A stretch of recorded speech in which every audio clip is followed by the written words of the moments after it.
I knew something was wrong the second I stepped out of the rideshare and saw the movers. Three men in Navy uniforms stood on the sidewalk outside my building, leaning against stacks of boxes. My boxes, with my handwriting on them. For a moment, I thought there had been some mistake. Maybe a neighbor was moving. Maybe someone borrowed my old Sharpie. Maybe anything other than the truth already pounding in my chest.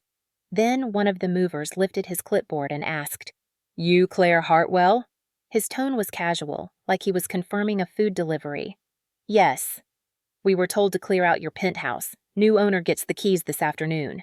My phone buzzed. A message from my mother. "Don't be dramatic. It's done. We helped your sister. Stop acting like you're the only one who matters." Then another bubble appeared. "Welcome to the real world, homeless girl." I never knew cruelty could be typed so casually, but they didn't know something. Something even I hadn't said out loud yet.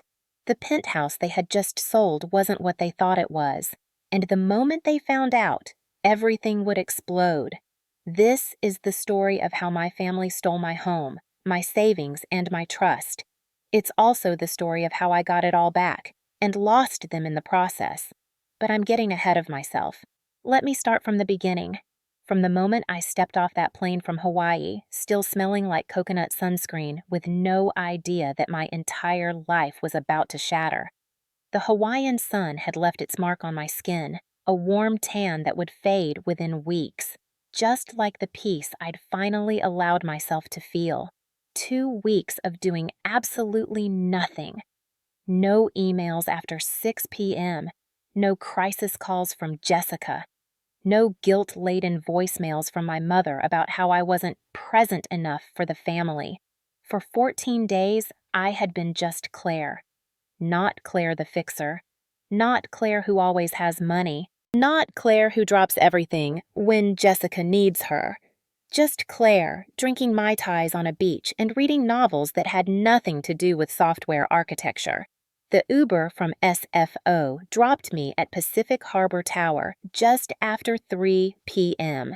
The building's glass facade caught the afternoon light, and I remember thinking how good it would feel to sleep in my own bed tonight, to light my jasmine candles, to stand on my balcony and watch the fog roll in over the bay.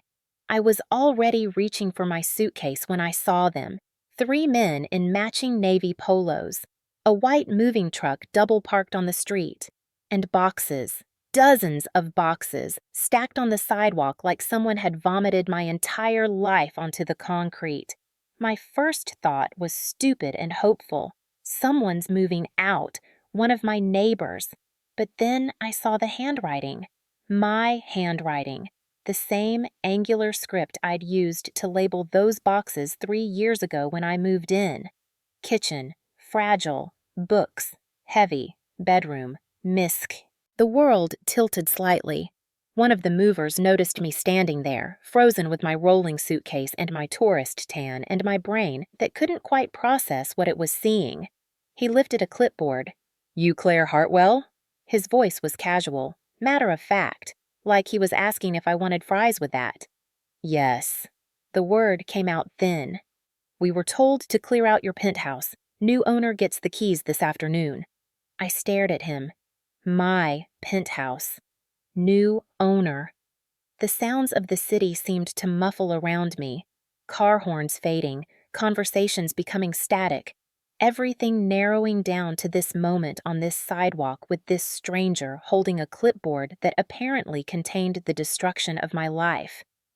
"There must be some mistake," I heard myself say. "I own Unit 1402. I haven't sold anything." The mover's expression shifted to something approaching sympathy. He'd probably seen this before. Divorces, foreclosures, family disasters. People standing on sidewalks learning their worlds had collapsed while they weren't looking. "Look, ma'am, I just do what the paperwork says. You might want to call whoever handled the sale."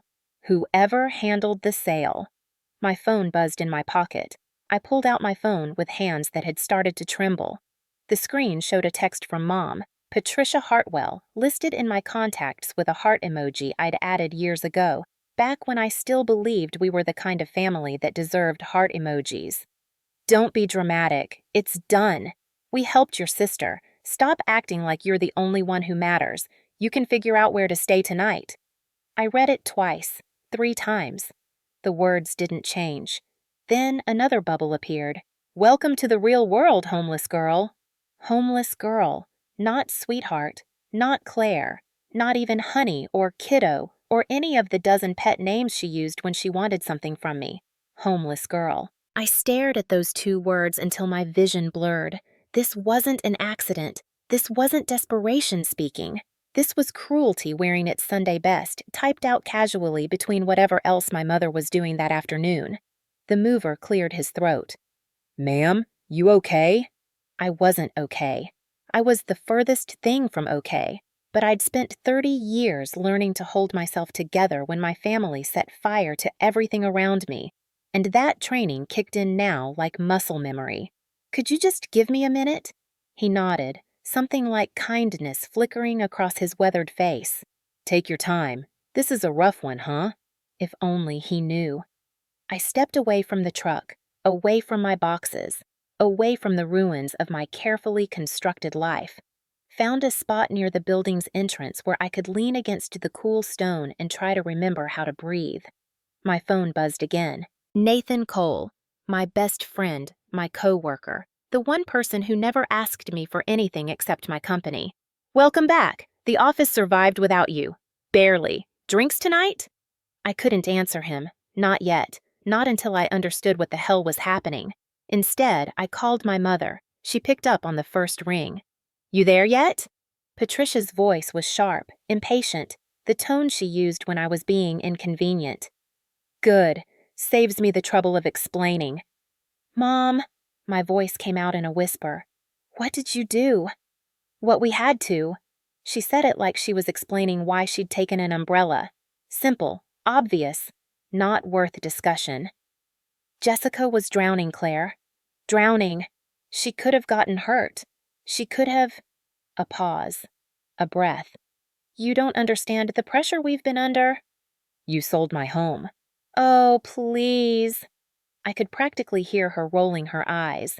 "What do you need a penthouse for? You're one person. Your sister is building a family someday. She needs stability. Real responsibilities." The irony nearly made me laugh.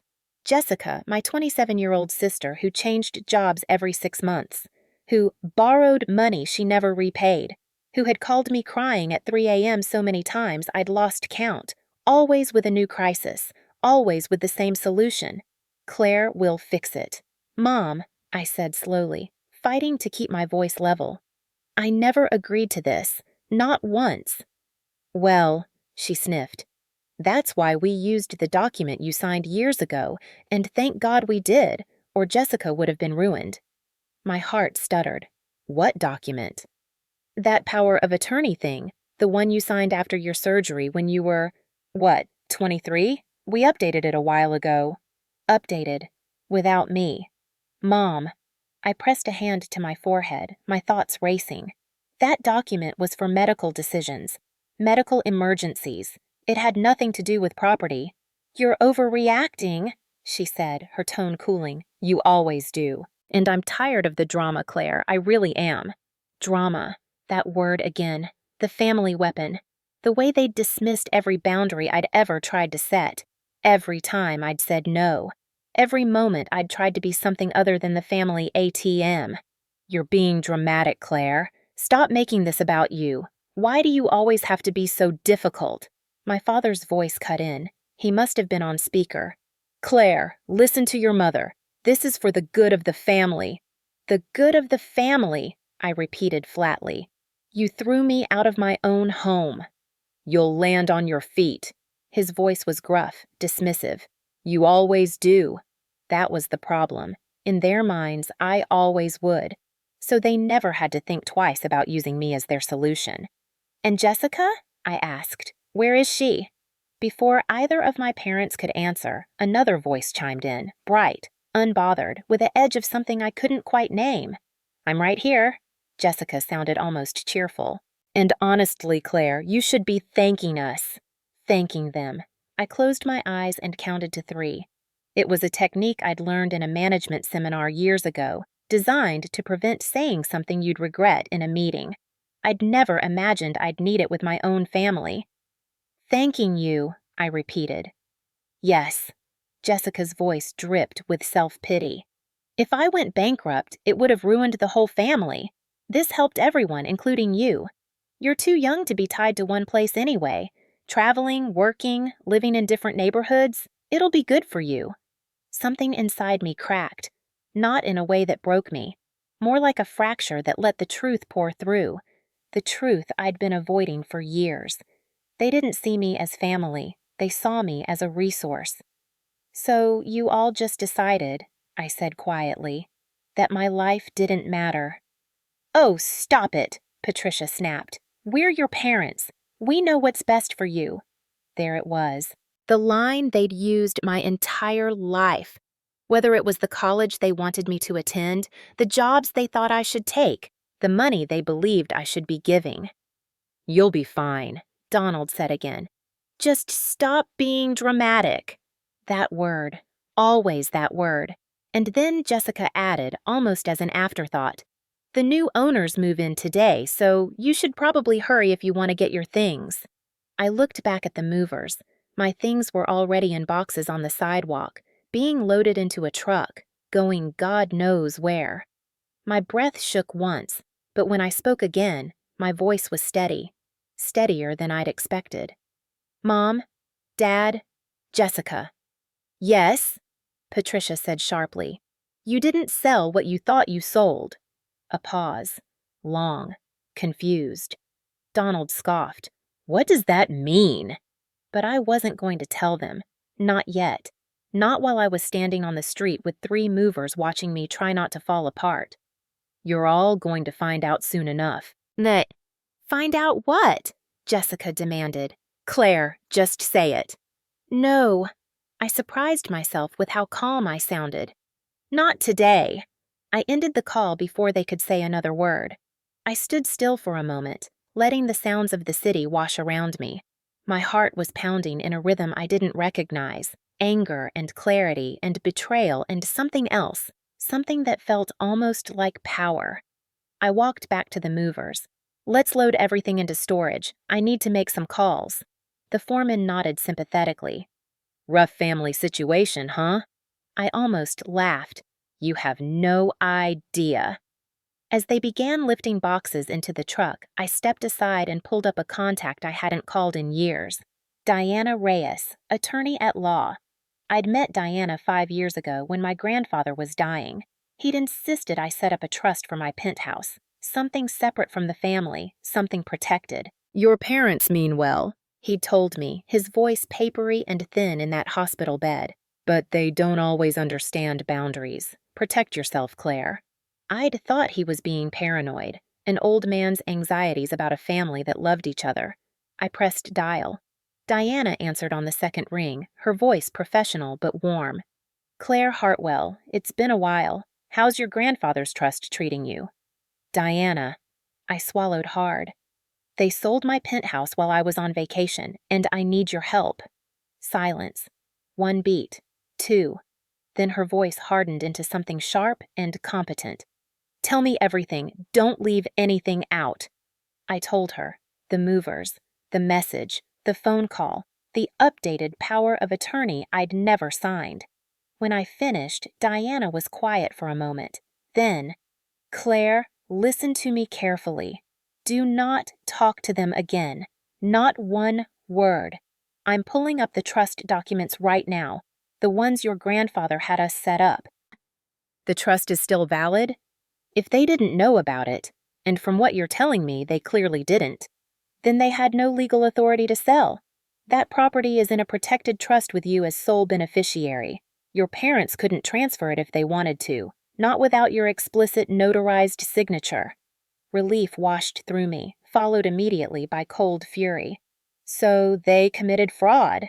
"At minimum, possibly forgery, depending on what they signed." Diana's voice softened slightly. "I'm sorry, Claire. I know this is your family, but what they did, this isn't a misunderstanding. This is a crime." "I know." "Go somewhere safe tonight. A hotel, a friend's place. Somewhere they can't find you. Tomorrow morning, come to my office. We're going to build a case. And then? And then, Diana said, we show them exactly what they thought they could get away with. The motel room smelled like bleach and old air freshener, a far cry from the jasmine candles waiting in boxes somewhere in a storage unit across town.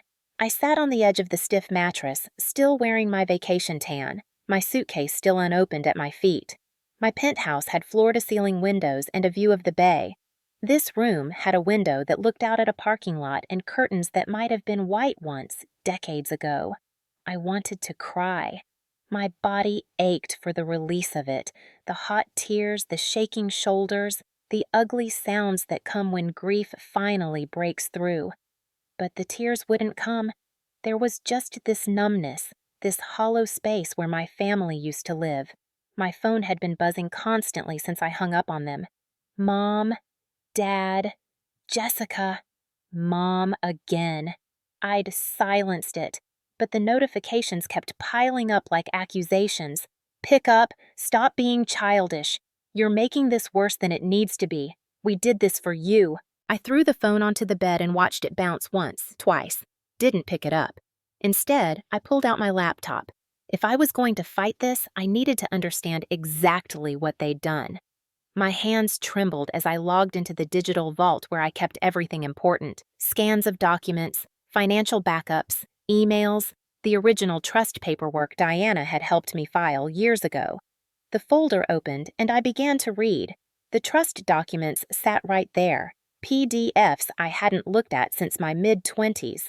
Beneficiary, Claire Marie Hartwell. Successor rights non-transferable without beneficiary approval. Co-signature required for any liquidation or transfer of assets. There it was, in black and white. No matter what my parents believed, they'd never had the authority to sell my home. I felt my throat tighten. A strange mix of relief and fury twisted through me. They didn't even bother to check the legality. They just assumed they could do whatever they wanted because historically, they always had. And historically, I'd let them. Not anymore. A knock at the door made me jump. 3 sharp raps. Claire, it's Nathan. I tracked your location. Don't be mad. I opened the door to find Nathan Cole standing in the harsh motel hallway light, holding a bag of Thai takeout and a bottle of wine. His expression was caught somewhere between concerned and furious. You didn't answer my texts, he said. For 3 hours. You always answer my texts. Even that time you had food poisoning, you texted back. Nathan, so I figured either you'd been kidnapped or something really, really bad happened. He looked past me at the peeling wallpaper, the stained carpet, the industrial bedspread. And judging by the fact that you're staying in a motel that looks like it was decorated by a serial killer, I'm guessing option B. Despite everything, I almost smiled. How did you find me? Find my friends. You shared your location with me 3 years ago and forgot to turn it off. He pushed past me into the room, setting the food on the small desk. Now sit down, eat something, and tell me what the hell happened. Nathan didn't interrupt while I talked. He just sat across from me on the room's single chair, eating pad thai directly from the container, nodding occasionally, his expression growing darker with each new detail. When I finished, he set down his chopsticks. Let me make sure I understand this correctly, he said slowly. Your parents sold your home, used a power of attorney you never authorized, told you, via text, that you were homeless. And your sister thinks you should be thanking them? That about covers it. And these are the same people who borrowed $40,000 from you over the past 5 years for Jessica's various emergencies? I winced. I'd never added it up quite so bluntly before. Claire. Nathan leaned forward. I'm going to say something and I need you to really hear it, okay? Okay. Your family is abusive. The word hit me like a physical blow. I'd thought a lot of things about my parents over the years. Controlling, demanding, frustrating, but I'd never used that word. That word was for other families. Worse, families. Families with screaming and hitting and obvious cruelty.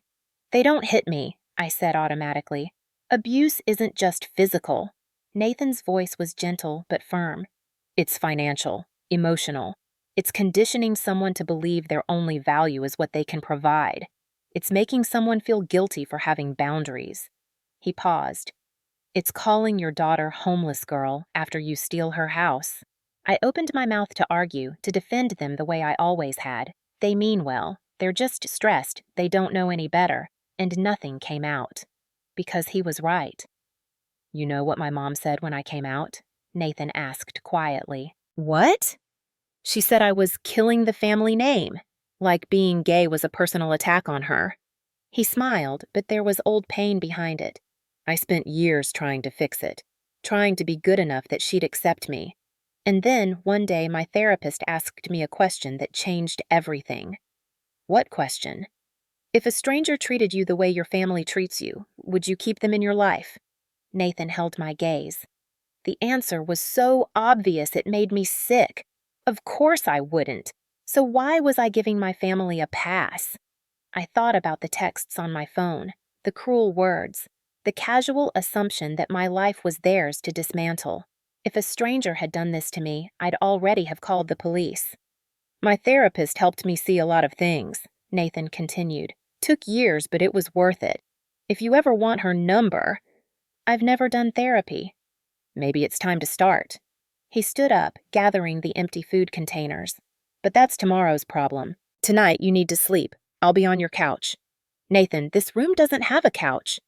Then I'll be on your floor, or that questionable armchair. He pointed to a chair in the corner that looked like it might have bed bugs. Point is, you shouldn't be alone right now, and I'm not leaving.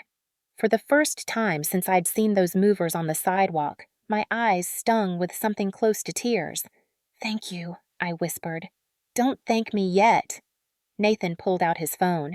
Wait until you see how annoying I am as a roommate. I snore and I steal the blankets. I laughed. It came out wet and broken, but it was still a laugh. And as I finally let myself cry, ugly, heaving sobs into Nathan's shoulder while he held me and said nothing because there was nothing to say, I felt something shift inside me. Tomorrow, I would fight back. Tomorrow, I would become someone my family had never seen before. But tonight, I let myself grieve. For the home I'd lost. For the family I thought I had. And for the daughter who'd finally stopped believing she deserved to be treated this way. I woke to gray light filtering through the cheap motel curtains and the smell of bad coffee.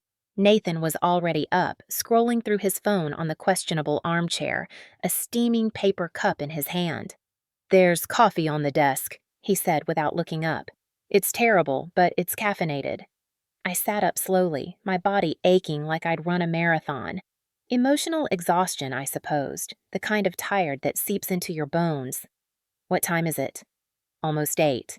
Your appointment with the lawyer is at 9, right? I nodded, reaching for the coffee. He was right. It was terrible, but the warmth helped. I've been doing some research, Nathan said, finally looking up. About power of attorney fraud. Did you know it's a felony in California? Diana mentioned something about that. Up to 4 years in prison. And if they forged your signature on the updated document, that's another charge. He set down his phone. Claire, your parents could go to jail for this. The words hung in the air between us. My parents. Jail. For something they did to me. I thought about my father teaching me to ride a bike in the driveway of our old house. My mother braiding my hair before school. Jessica crawling into my bed during thunderstorms because she was scared of the lightning. Those people felt like strangers now, or maybe I was finally seeing them clearly for the first time. I know, I said. Are you okay with that? If it comes to that? I took a long sip of the bad coffee, letting the question settle. I don't want them in jail, I finally said, but I want my home back. I want them to understand that what they did was wrong, and if the only way to get there is through the legal system. I met Nathan's eyes. Then I'm okay with that. He nodded slowly. Good, because from what I'm reading, they're not going to back down easily. People who do things like this, they don't think they did anything wrong. They're going to fight you. They're going to make you the villain. I know. They're going to say you're tearing the family apart. They already have. And you're still going to do this? I stood up, feeling something shift inside me. That hollow space where my family used to live, it wasn't empty anymore. It was filling with something new, something harder, something that wouldn't bend the next time they asked. "They threw me out of my own home," I said. "They stole my money, they forged my signature, and then they called me dramatic for being upset about it." I walked to the window, looking out at the gray morning sky. For 30 years, I've been the one who fixes things, the one who smooths things over, the one who sacrifices so everyone else can be comfortable. I turned back to face Nathan. "I'm done being that person." "Duh," he smiled. A real smile, the kind that crinkled the corners of his eyes. "There she is. I was wondering when you'd show up." "Who?" "The Claire who negotiated a 40% raise by walking out of a meeting. The Claire who told our CEO his restructuring plan was garbage to his face. The Claire who everyone at work is a little bit scared of." He stood up and put a hand on my shoulder. "That Claire, the one who doesn't take anyone's shit."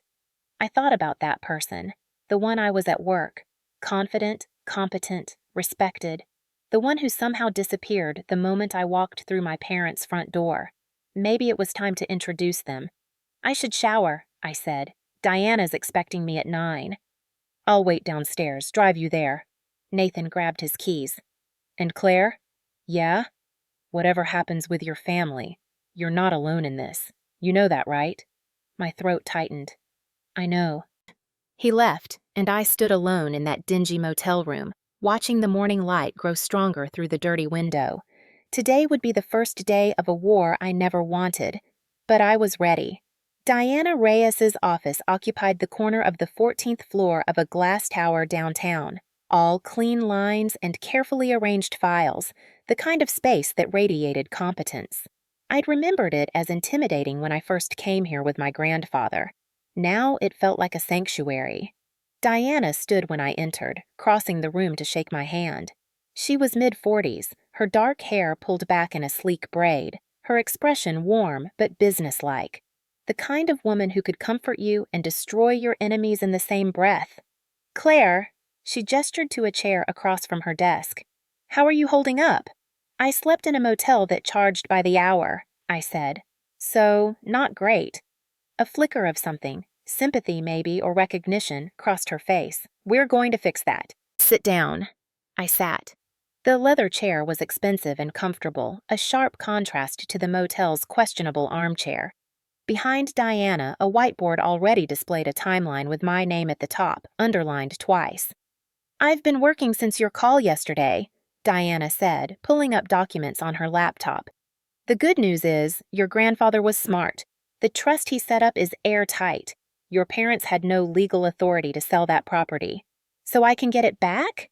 "Yes. But here's where it gets complicated." She turned the laptop to face me. "They did sell it. To real buyers who paid real money and have no idea they purchased stolen property. Unwinding this is going to be messy." I stared at the screen, a scan of the sale contract, my signature at the bottom, except it wasn't my signature. It was close, but the loops were wrong, the spacing off. A forgery, and not even a particularly good one. Who signed this? That's what we need to find out. Diana leaned back in her chair. "But first, I want you to meet someone." On cue, the office door opened. A woman in her 30s entered, carrying a folder thick enough to use as a weapon.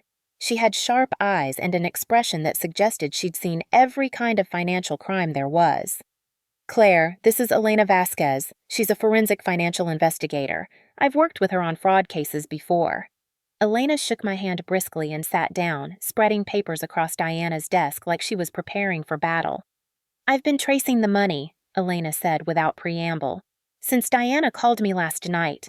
What I found is extensive." My stomach tightened. "What do you mean?" Elena pulled out a spreadsheet covered in highlighted entries. "These are transactions from your personal accounts over the past 18 months. Small withdrawals, $280, $295, $300, always just under the threshold that would trigger automatic review." I leaned forward, scanning the numbers. "I didn't authorize any of these." "I know." Elena's voice was gentle but clinical. "They total approximately $25,000. The money flowed into 3 destinations. A gambling platform registered to your sister, a predatory lending company, and an account labeled Family Emergency Fund. $25,000, 18 months, right under my nose. They've been stealing from me, I whispered, for over a year. Diana and Elena exchanged a glance. Something passed between them, a silent communication I couldn't read. There's more, Diana said carefully. And this is going to be difficult to hear. I braced myself. What could possibly be worse than learning my family had been systematically draining my accounts while smiling at me across Thanksgiving dinners? Diana slid a document across the desk. A medical records request from County Hospital dated 6 months ago. Patient, Jessica Hartwell, reason for admission. Overdose, suicide attempt. The world went very quiet. They never told you, Diana said softly. I stared at the document. The words blurred and sharpened and blurred again. Jessica. Suicide attempt. 6 months ago. 6 months. I'd talked to her since then. We'd had coffee. She'd borrowed money for car repairs. She'd complained about her job and shown me pictures of a guy she was dating. Normal sister things, and the whole time she'd tried to kill herself and no one told me. I didn't know. My voice sounded far away. I had no idea. According to the records, she was hospitalized for 5 days. Your parents were listed as emergency contacts and were present during her treatment. Diana paused. You weren't notified. Something cold settled in my chest. A new kind of understanding. They'd hidden this from me, not because they were protecting Jessica's privacy. They'd never respected anyone's privacy in their lives. They'd hidden it because they knew. They knew that if I'd found out, I would have come home. I would have helped. I would have asked questions about how Jessica's mental health had deteriorated so badly. Questions they didn't want to answer. This changes things, I said slowly. Doesn't it? Diana nodded. It doesn't excuse what they did. But it explains the desperation. They weren't just stealing to cover debts. They were terrified of losing Jessica, and fear makes people do terrible things. I thought about my mother's voice on the phone. She was drowning Claire. At the time, I'd thought it was hyperbole. Now I understood it was literal. But understanding didn't mean forgiveness. Understanding didn't mean what they did was acceptable. They still had choices, I said. They could have asked me for help. They could have told me the truth. Yes, Elena agreed. But they chose this instead. I looked down at the medical record, at my sister's name typed next to words like overdose and psychiatric evaluation, the sister I'd protected since childhood. The sister who'd crawled into my bed during thunderstorms, the sister who'd forged my signature and helped steal my home. What do we do now? I asked. Diana stood and walked to the whiteboard. Now we build a case, a thorough one. We document every lie, every transaction, every forged signature. We get testimony from the buyers, from the realtor, from anyone who can corroborate what happened. She picked up a marker. And we prepare for war. Nathan had given me Dr. Helen Park's number 3 times before I finally used it. Each time, I'd found an excuse. Too busy, not the right time, I can handle this myself. The morning after learning about Jessica's suicide attempt, I called and booked the earliest available appointment. Dr. Park's office was nothing like I expected. No leather couch, no dim lighting, no intimidating degrees on the wall. Instead, it was bright and warm, filled with plants and soft colors. The kind of space designed to make you forget you were there to excavate your trauma. She was maybe 50, with kind eyes and a calm presence that reminded me of a yoga instructor or a particularly zen grandmother. When she shook my hand, her grip was firm but gentle. Thank you for coming in, Claire. I know it's not easy to reach out. My friend recommended you. I sat on the comfortable chair she indicated. He said you helped him with family stuff. Nathan. She smiled slightly. He mentioned you might call. I'm glad you did. We spent the first few minutes on logistics, confidentiality, session structure, what I hoped to get out of therapy. Standard stuff. Safe stuff. Then she leaned back and asked the question I'd been dreading. Tell me about the first time you remember feeling responsible for your sister. I blinked. That's specific. It usually is, with families like yours. Families like mine. I wondered what Nathan had told her. Or maybe she could just see it, years of being the responsible one written across my face like a scar. I was 8, I said finally. Jessica was 5. She broke my mother's favorite vase, this antique thing that had been in the family forever. Mom was furious, screaming, and Jessica just stood there crying, looking so small and scared. What did you do?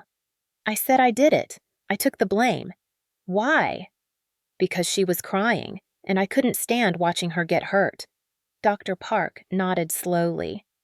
And what happened to you? I got grounded for 2 weeks. No TV, no dessert, no playing outside. And Jessica? The memory surfaced with surprising clarity.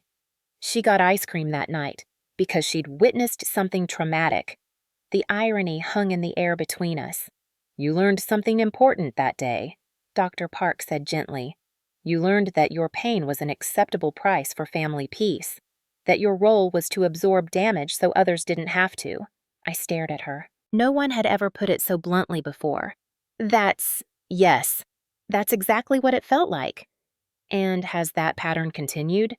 I thought about the $25,000, the borrowed money that was never repaid, the late-night phone calls, the crises, the constant giving.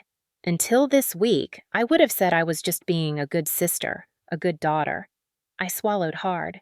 Now I'm not sure. What changed? They sold my home. The words still felt strange to say. They stole from me for 18 months. They forged my signature.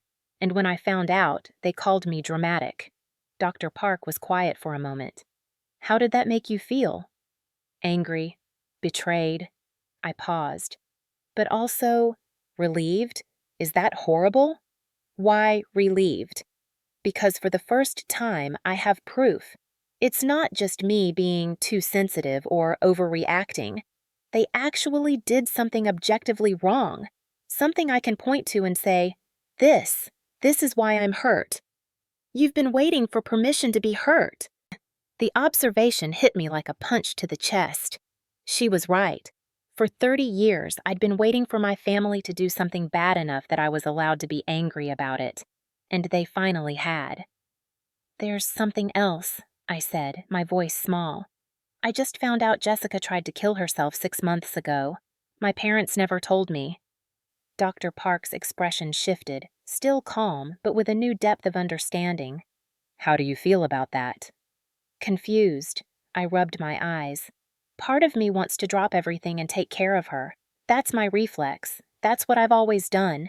But another part of me is angry that they used her pain as an excuse to hurt me. Both of those things can be true. Can they? Absolutely. Dr. Park leaned forward slightly. You can love your sister and still hold her accountable. You can understand why your parents were scared and still recognize that their actions were wrong. Compassion and justice aren't mutually exclusive. I let that sink in. It felt like permission I hadn't known I needed. They're going to use this against me, I said quietly. In court, I mean. They're going to say they did it to save Jessica. They're going to make me look like the villain for pursuing this. Probably. How does that feel? Terrifying. But also, I searched for the word. Clarifying. Like I finally know what I'm fighting against. And what is that? I thought about it for a long moment. The idea that I don't deserve to have boundaries, that my needs don't matter because I'm the strong one, that I exist to serve my family's needs, and anything else is selfish. Dr. Park smiled, a small, knowing smile. That sounds like a belief worth challenging. 3 days later, I was back in Diana's office. Elena had set up her laptop on the conference table, her expression grim. We received something this morning, Diana said, from an anonymous source, but I suspect it's from someone who worked at the notary's office. What is it? Elena clicked play. The video was grainy, security camera footage from what looked like a small office. I recognized the layout immediately. A notary's desk covered in papers, 3 people standing around it, my parents, and Jessica. The timestamp in the corner read 6 weeks ago. I had been in Hawaii. My mother leaned over the desk, pointing at something. My father stood behind her, arms crossed. And Jessica sat in a chair, holding a pen. Her hand was shaking. "Sign it cleaner," my father said, his voice tinny through the laptop speakers. "She makes her A tighter than that." Jessica looked up at them. Even in the poor quality footage, I could see the conflict on her face. "Claire's going to hate me." Her voice cracked. "She's never going to forgive me for this." My mother made a dismissive sound. "She'll get over it. She always does. That's who Claire is." Jessica started to cry, actual tears running down her cheeks as she pressed the pen to the paper. She signed my name slowly, carefully, with the studied precision of someone committing a crime they knew was wrong. When she finished, she dropped the pen like it had burned her. "There," my father said.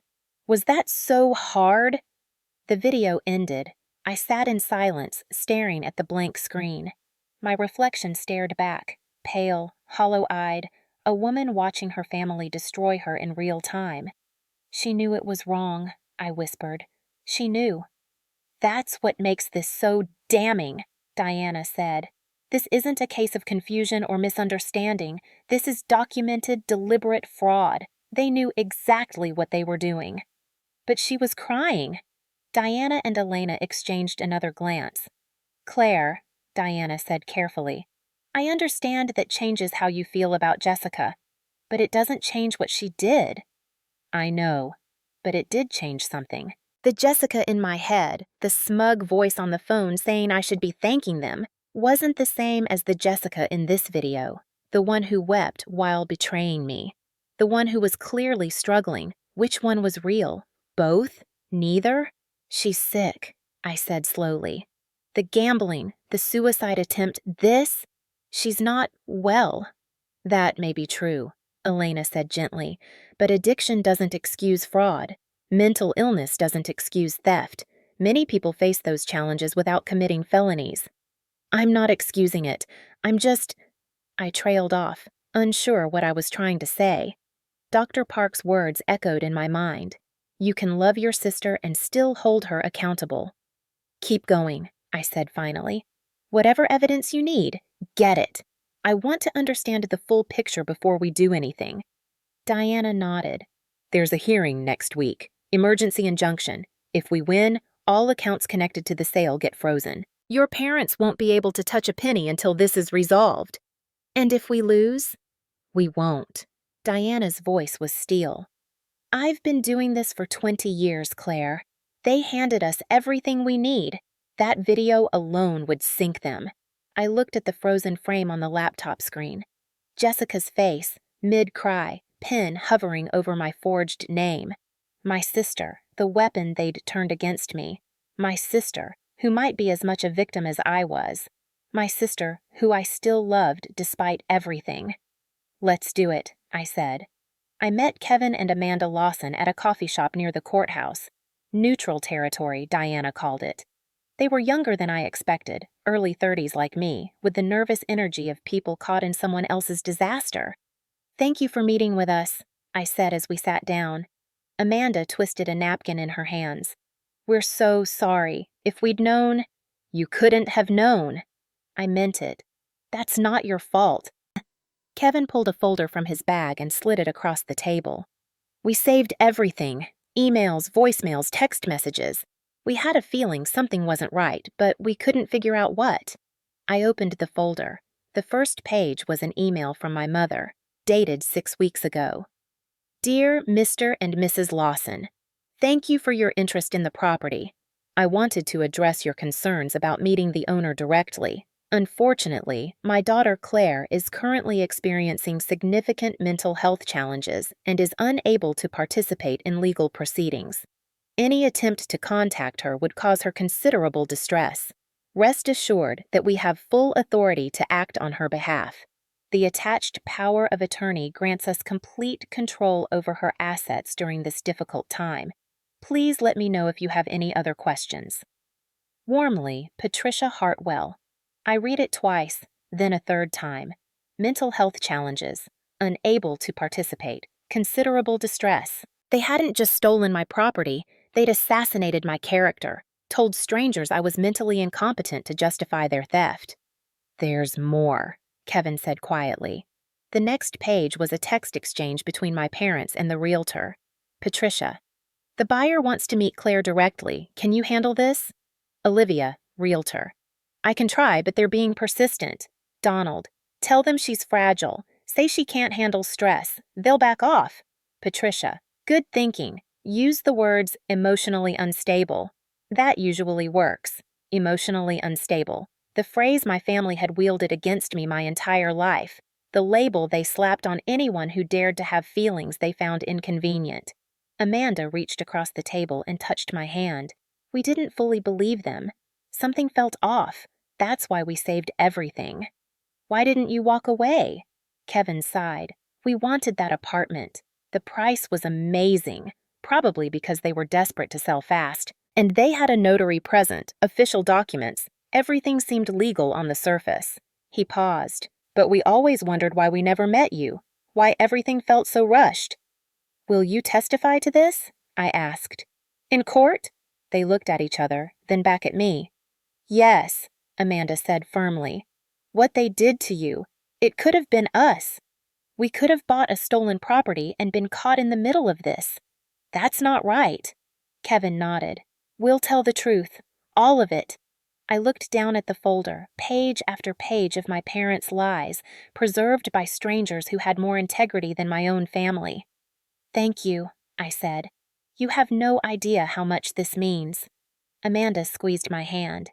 Get your home back, Claire. It was beautiful. You could tell someone loved living there. My eyes stung. I blinked the feeling away. I did, I said. I really did. The morning of the hearing, the sky hung low with gray clouds. I wore my navy blazer, the one from my first job interview, the one that always made me feel like I could handle anything. I was going to need that feeling today.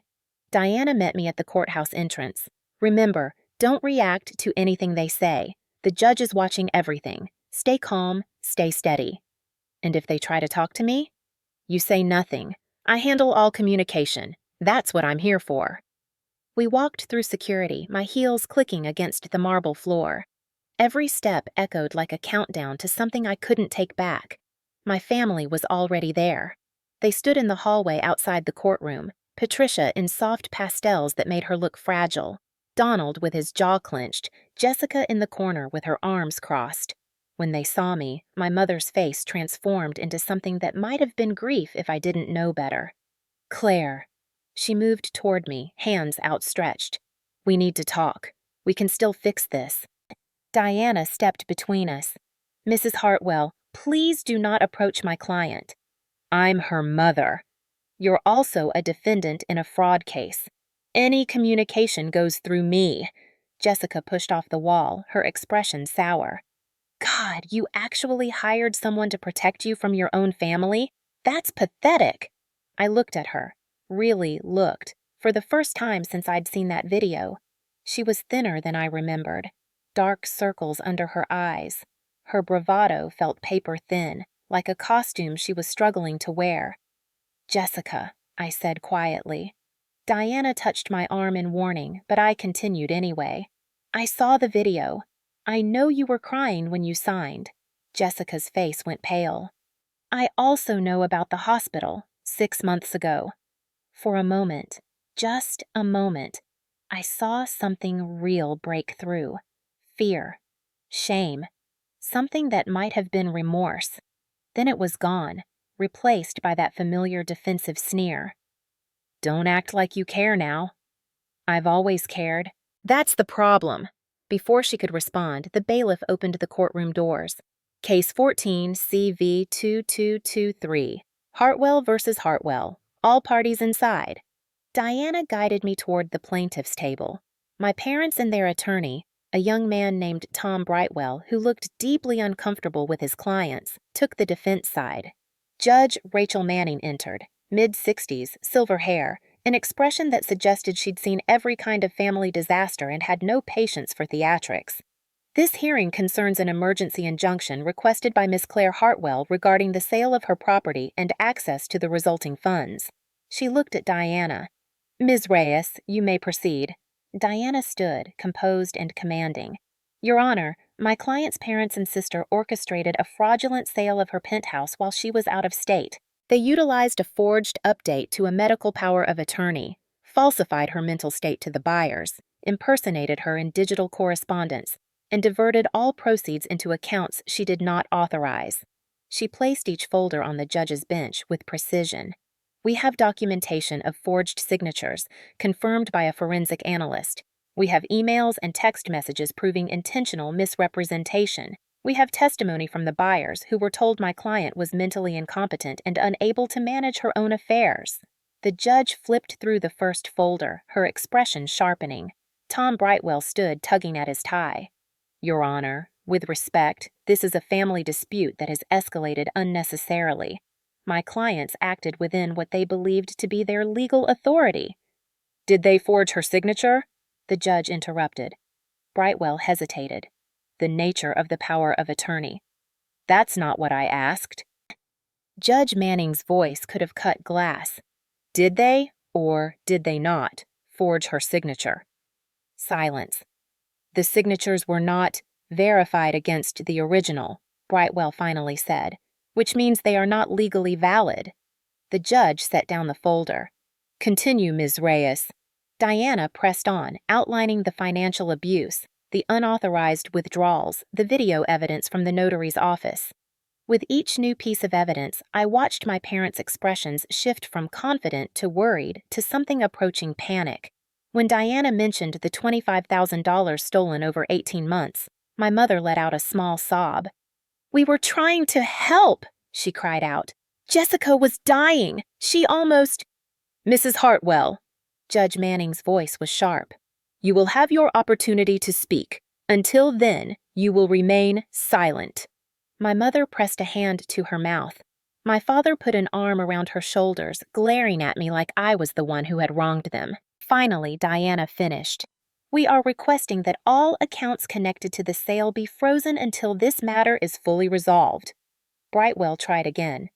Your Honor, freezing these accounts will cause significant hardship to my clients. If you object one more time without legal grounds, Judge Manning said in a low, lethal tone, I will find you in contempt. He sat back down. The judge reviewed the documents for several long minutes. The courtroom was silent except for the rustle of pages and my mother's quiet sniffling. Finally, Judge Manning looked up. Given the evidence presented, including documented forgery, financial impropriety, and intentional misrepresentation, I am granting the emergency injunction. All accounts connected to the sale of the property are frozen effective immediately. Relief flooded through me so suddenly I felt dizzy. Full hearing scheduled for 4 weeks from today. The judge gathered her papers. Court is adjourned. The gavel struck. It was over, for now. My family exploded the moment we stepped into the hallway. How could you? My mother shrieked, lunging toward me. We needed that money. Jessica's treatment, her therapy, we can't afford. You should have thought about that before you committed fraud, Diana said coolly. My father pointed a trembling finger at me. This isn't over. You think you've won something? You've destroyed this family. No, I met his eyes, really met them, without flinching, without looking away. You destroyed it. I'm just refusing to let you destroy me, too. Jessica stood apart from them, arms wrapped around herself.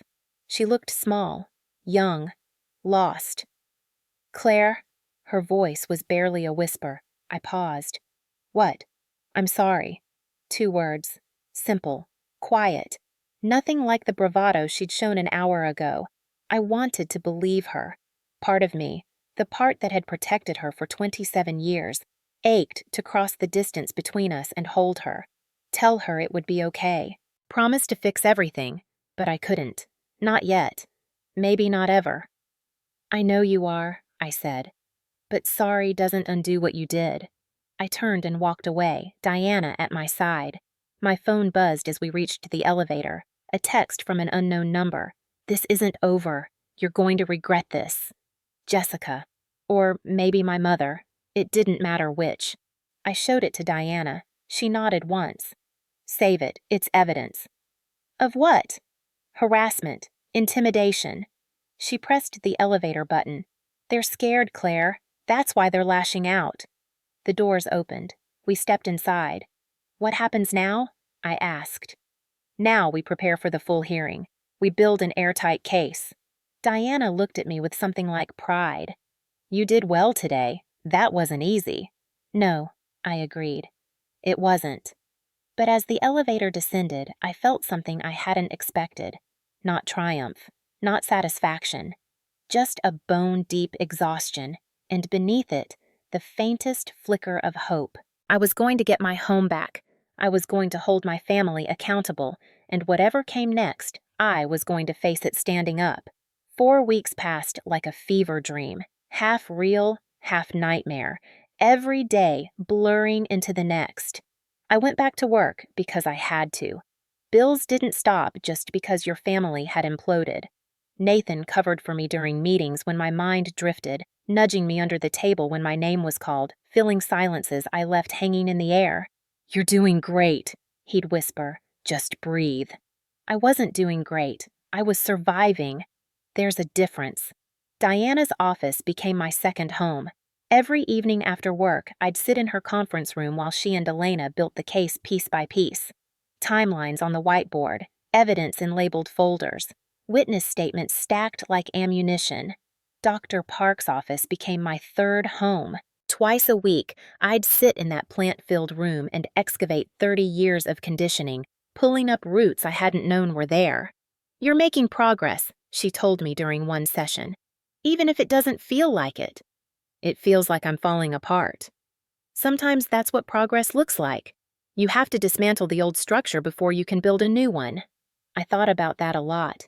The old structure, the daughter who fixed everything, who absorbed every blow, who believed her only value was what she could provide. That structure had kept me safe in some ways. It had given me a role, a purpose, a way to belong. But it had also nearly destroyed me. The new structure was still under construction. I didn't know what it would look like yet, but I was starting to see the blueprints. 3 weeks before the full hearing, Diana called me into her office with an expression I'd learned to recognize, the one that meant she'd found something significant. Sit down, she said. We need to talk about your grandfather's will. I frowned. I've seen his will. He left me the trust for the penthouse. He left you a trust. Diana slid a document across the desk.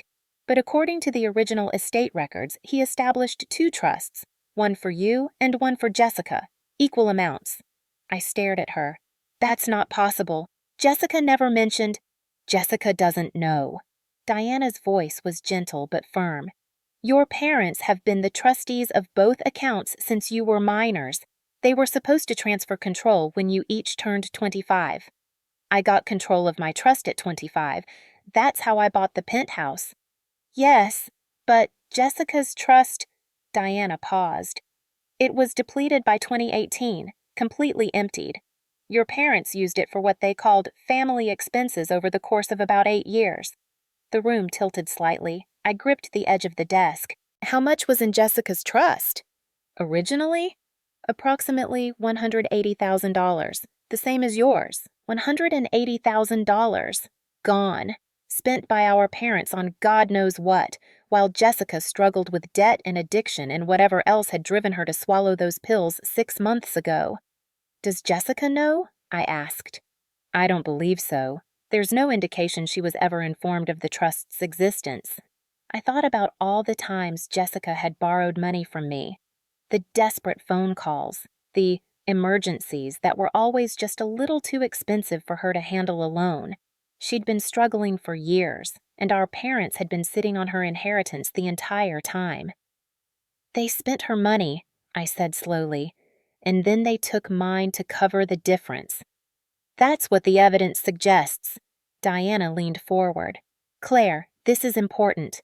Your penthouse was purchased entirely with your inheritance. Your grandfather specifically designated those funds for you. Your parents have been telling everyone for years that family money went into it, creating the moral justification for taking it back. But that was never true. It was always mine. It was always yours. I sat with that for a moment, the weight of it, the clarity. My parents hadn't just stolen from me. They'd stolen from both of us. They'd drained Jessica dry first, and when that well ran out, they'd come for me. And Jessica, poor, struggling, desperate Jessica, had no idea she'd ever had anything to begin with. "We need to tell her," I said. Diana raised an eyebrow. "Are you sure? That information could be used against us. If Jessica turns hostile, she deserves to know." I met Diana's eyes. Whatever she's done, whatever choices she's made, she deserves to know that our parents stole her future too. Diana studied me for a long moment. Then she nodded slowly. "You're a better person than most, Claire Hartwell." "I'm not sure about that. I trailed off, searching for the words. "I keep thinking about that video, the way she cried when she signed my name. She's not evil. She's sick, and she's been set up to fail by the same people who set me up to rescue her. That doesn't excuse what she did. No, but it explains it." I stood up. "I need to talk to her before the hearing. Claire, not about the case, about this." I gestured at the document, about what our parents did to both of us. Diana sighed. "I can't stop you, but be careful. Anything you say could be used in court." "I know." "And Claire?" She waited until I met her eyes. "Whatever happens with Jessica, don't let it derail what we've built. You've come too far to lose now." I drove to my parents' house on a Sunday afternoon. Diana had told me not to go. Nathan had told me not to go. Doctor. Park had said if I absolutely had to go, to have clear boundaries and a planned exit. I went anyway. Some conversations can't happen over the phone. Some truths need to be spoken face to face, in the space where the lies were born. The house looked the same as it always had. White siding, blue shutters, a neat lawn that my father mowed every Saturday like clockwork. The American dream in miniature. A family home. A lie wrapped in drywall and carpet. I parked at the curb and sat in the car for a full minute, breathing slowly, gathering myself. Then I walked up the path and knocked on the door. My father answered. His face cycled through surprise, anger, and something that might have been fear before settling on cold hostility. "What do you want?" "I need to talk to you. All of you. We have nothing to say to you." "Yes, you do." I met his glare without flinching. "And I have things to say that you need to hear. Before the hearing. Before everything comes out in public." He stared at me for a long moment. Then he stepped aside. "Get in." The living room looked exactly as I remembered. Family photos on the mantel. My mother's collection of ceramic birds on the bookshelf. The couch where Jessica and I used to watch movies on rainy Saturdays. All of it felt like a museum exhibit now. Artifacts from a family that had never really existed. My mother sat in her usual armchair clutching a tissue. She'd been crying, or wanted me to think she had. With Patricia Hartwell, it was always hard to tell. Jessica was curled in the corner of the couch, arms wrapped around her knees, looking younger than her 27 years. She didn't meet my eyes when I entered. My father closed the door behind me with a definitive click. "So, talk," he said. "You have 5 minutes." I remained standing. I'd learned that from Diana. Never sit when you're delivering hard truths. It gives them power over the room. "I know about Jessica's trust." The words landed like a bomb. My mother's face went white. My father's jaw tightened. And Jessica looked up for the first time, confusion clouding her features. "What trust?" she asked. I kept my eyes on my parents. Grandpa left 2 trusts, one for me, one for Jessica, equal amounts, about $180,000 each. "That's ridiculous," my mother sputtered. "He only left money for you. You were always his favorite." "I have the original estate documents, Mom." My voice was steady, calm. "I have the records showing both trusts were established in 2005. I have the transaction history showing Jessica's trust was completely emptied by 2018. Jessica stood up slowly. What are you talking about? You had an inheritance, Jess, the same as me. Enough to buy a house, start a business, pay off your debts 10 times over. I finally looked at her. Mom and Dad spent it all. They've been the trustees since we were kids. They were supposed to give you control when you turned 25. No, Jessica shook her head. No, that's not. They would have told me. They didn't tell you because there was nothing left to tell. I pulled a folded document from my jacket, a printout of the trust records, highlighted and annotated. It's all here. Every withdrawal, every family expense they charged to your account, every dollar they took. Jessica grabbed the paper with shaking hands. Her eyes moved across the lines, widening with each revelation. $2,000 for home repairs in 2012, she whispered. $15,000 for emergency medical in 2014. $28,000 for family support in 2016. She looked up at our parents. What is this? It's not what it looks like, my father said quickly. Those were legitimate expenses. We were raising you, providing for you. You were stealing from me, Jessica's voice cracked. I've been drowning in debt for years. I've been borrowing money from Claire, begging for help, feeling like a failure, and I had $180,000 this whole time? You would have wasted it, my mother snapped. You've never been responsible with money. We were protecting you from yourself. By taking everything I had? By managing it properly? I watched the argument unfold, feeling strangely detached. This was the confrontation I'd imagined 1,000 times, but not like this. I'd pictured myself screaming, crying, demanding answers. Instead, I felt only a cold, clear sadness. There's more, I said quietly. Everyone stopped, turned to look at me. I know about the hospital, Jess. 6 months ago. Jessica went pale. How? I know you tried to kill yourself. I know you were there for 5 days. I know Mom and Dad were listed as your emergency contacts and visited every day. My mother rose from her chair. How dare you bring that up? That's private. That's family. I also know, I continued, ignoring her, that an anonymous benefactor paid your hospital bill. The whole thing, $12,000. Silence. Jessica stared at me. What? I noticed the charges on my credit card before they learned to be more careful with their theft. I called the hospital. They told me what happened. I swallowed hard. I paid the bill, Jess. I didn't confront them about it because I was waiting to see if anyone would tell me the truth. My mother's mouth opened, closed, opened again. You paid for... I've been paying attention this whole time, even when you thought I wasn't. I looked at each of them in turn. I've been helping, even when you didn't ask, even when you were stealing from me behind my back. Jessica sank onto the couch, the trust documents crumpling in her grip. She was crying now, real tears, the ugly kind that come with genuine grief. I didn't know, she whispered. Claire, I swear I didn't know. I know you didn't. I thought, she choked on a sob. I thought you had everything and I had nothing. I thought it wasn't fair. That's why when they asked me to sign, they told you I wouldn't miss it, I said. They told you I had too much anyway, that I owed the family, that I was being selfish by not sharing. Jessica nodded miserably. They said the same things to me about you. I let that sink in. They've been playing us against each other for years, Jess, taking from both of us, making each of us feel like the other one had it better. My father stepped forward. That's enough. You've made your point. Now get out. No, I stood my ground. I gave you the chance to be honest. For months, years, I gave you the chance to tell me the truth. About Jessica's trust, about the hospital, about the money you've been taking from my accounts. We are your parents.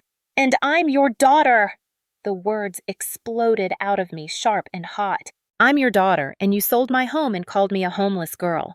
I'm your daughter, and you spent 30 years teaching me that my only value was what I could give you. I'm your daughter, and you've never, Not once. Treated me like I mattered as a person. The room went dead silent. My mother started crying. Really crying this time, I thought, unless even now she was performing. "We did what we thought was best," she whimpered. "Everything we did was for this family." "No," I cut her off. "Everything you did was for yourselves, and I'm done pretending otherwise." I walked to the door. My hand was on the knob when Jessica's voice stopped me. "Claire?" I turned. She was standing now, still clutching the trust documents, her face streaked with tears and ruined mascara. She looked like a mess. She looked like my little sister. "I'm sorry," she said. "I know that doesn't fix anything. I know I can't undo what I did. But I'm sorry." I studied her for a long moment. The girl who'd forged my signature. The girl who'd cried while doing it. The girl who'd been as much a victim of our parents as I had, in different ways. "I know," I said finally.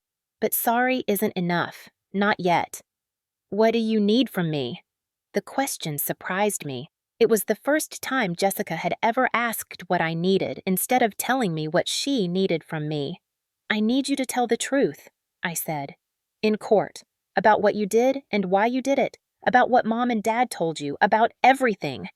Jessica glanced at our parents. My mother was shaking her head frantically. My father's face was purple with rage. "You'll be admitting to a crime," he snarled at Jessica. "You could go to prison." "I know," Jessica said quietly. Then, to me, "I'll do it." My mother let out a wail. "Jessica, no!" "They stole my inheritance, Mom." Jessica's voice was stronger now, clearer. "They've been lying to me my whole life, and they made me help them lie to Claire." She looked at me with something new in her eyes. Not love, exactly. Not forgiveness, but something like recognition. "I'm tired of lying." I held her gaze for a moment. Then I nodded once and walked out the door. The night before the hearing, I couldn't sleep. I stood on my motel balcony. I still hadn't moved back to the penthouse, even though Diana assured me it was only a matter of time, watching the city lights blink below. Somewhere out there, my parents were probably doing the same thing, lying awake, wondering how everything had gone so wrong. Or maybe they were sleeping soundly, convinced they'd done nothing wrong. With them, it was hard to tell. My phone buzzed. A text from Jessica. I meant what I said. "I'll tell the truth tomorrow." I stared at the message for a long time before responding. "Thank you." 3 dots appeared, disappeared, appeared again. "I know you don't forgive me. I don't forgive me either. But maybe someday we can be sisters again. Real sisters. Not whatever we were before." My throat tightened. I typed back. "Maybe. I don't know yet." "That's fair." Another pause. Then, "For what it's worth, I'm glad you're fighting back." Someone needed to. I didn't know what to say to that, so I just sent a heart emoji, the first one I'd sent her in years, and put down the phone. Diana called at 10 p.m. "Last chance to prepare," she said. "How are you feeling?" "Terrified. Exhausted. Ready. All 3 at once." "That's about right." I heard papers shuffling in the background. "Claire, I need to tell you something before tomorrow." "What?" "Whatever happens in that courtroom, you've already won." I frowned. "What do you mean?" "I mean that 6 weeks ago, you were standing on a sidewalk watching strangers pack up your life. You had nothing. No home, no support, no idea what your family had done." She paused. "Now you have evidence. You have witnesses. You have your sister ready to testify against your parents. And most importantly, you have yourself back." I thought about that. The person I'd been before Hawaii, the dutiful daughter, the endless giver, the one who absorbed every blow, that person felt like a stranger now. "I'm not the same," I said slowly. "No, you're not. And that's the real victory. Whatever the judge decides tomorrow, they can't take that from you." I stared out at the city lights, letting her words settle over me. "Diana?" "Yes." "Thank you. For everything. Don't thank me yet." But I could hear the smile in her voice. "Save it for tomorrow night, when we're celebrating." I woke at dawn. The hearing was scheduled for 9 a.m. I showered, dressed in my navy blazer, my armor, and spent 20 minutes staring at my reflection in the bathroom mirror. The woman looking back at me had dark circles under her eyes and tension in her jaw. She looked tired. She looked scared. She also looked strong. "You can do this," I told her. "You've already done the hardest part." My phone buzzed. "Nathan, I'm outside. Brought coffee and moral support." I grabbed my bag and headed downstairs. Nathan was leaning against his car, holding 2 steaming cups. He handed me one as I approached. "Nervous?" "Beyond nervous. I'm in some new territory, past nervous." "Is there a word for that?" "Probably something German. They have words for everything." He studied my face. "You look ready." "I don't feel ready." "Nobody ever does." He opened the passenger door for me. "But you're going to walk into that courtroom and tell the truth. And the truth has a way of winning, even when everything else feels impossible." I climbed into the car, clutching my coffee like a lifeline. "What if it doesn't work?" I asked quietly. "What if they get away with it?" Nathan started the engine. "Then you'll still be you. You'll still have your integrity. You'll still be the person who stood up and said, 'This is wrong,' when everyone else told you to sit down." "See." He pulled out of the parking lot. "And you'll still have me," he added, "for whatever that's worth." I looked at him, my best friend, my ally, the person who'd believed me when my own family called me dramatic. "It's worth a lot," I said. "More than you know." He smiled. "Then let's go win this thing." The courthouse loomed against the gray morning sky as we pulled into the parking lot. My heart was pounding so hard I could feel it in my throat. Diana was waiting at the entrance, sharp and composed as always. Elena stood beside her with a rolling case full of documents. "Ready?" Diana asked. I took a deep breath. Let it out slowly. "Ready." We walked through the security checkpoint, down the marble hallway toward the courtroom where my family waited, where the truth waited, where the next chapter of my life, whatever it held, was about to begin. Nathan squeezed my hand once, then stepped back. "I'll be in the gallery," he said, "right behind you." I nodded, not trusting my voice. Diana opened the courtroom door, and I walked through. The courtroom smelled like old wood and anxiety. I'd been in courtrooms before, jury duty once, a traffic ticket appeal another time, but I'd never understood how oppressive they could feel until I was sitting at the plaintiff's table with my entire life spread out in folders before me. Judge Rachel Manning presided from her elevated bench, silver hair pulled back severely, reading glasses perched on her nose as she reviewed documents. The jury, 12 strangers who would decide my fate, sat in their box, some looking curious, others bored, a few openly sympathetic. My parents sat at the defense table with Tom Brightwell, who looked even more uncomfortable than he had at the injunction hearing. My mother wore a powder blue dress that made her look fragile and maternal.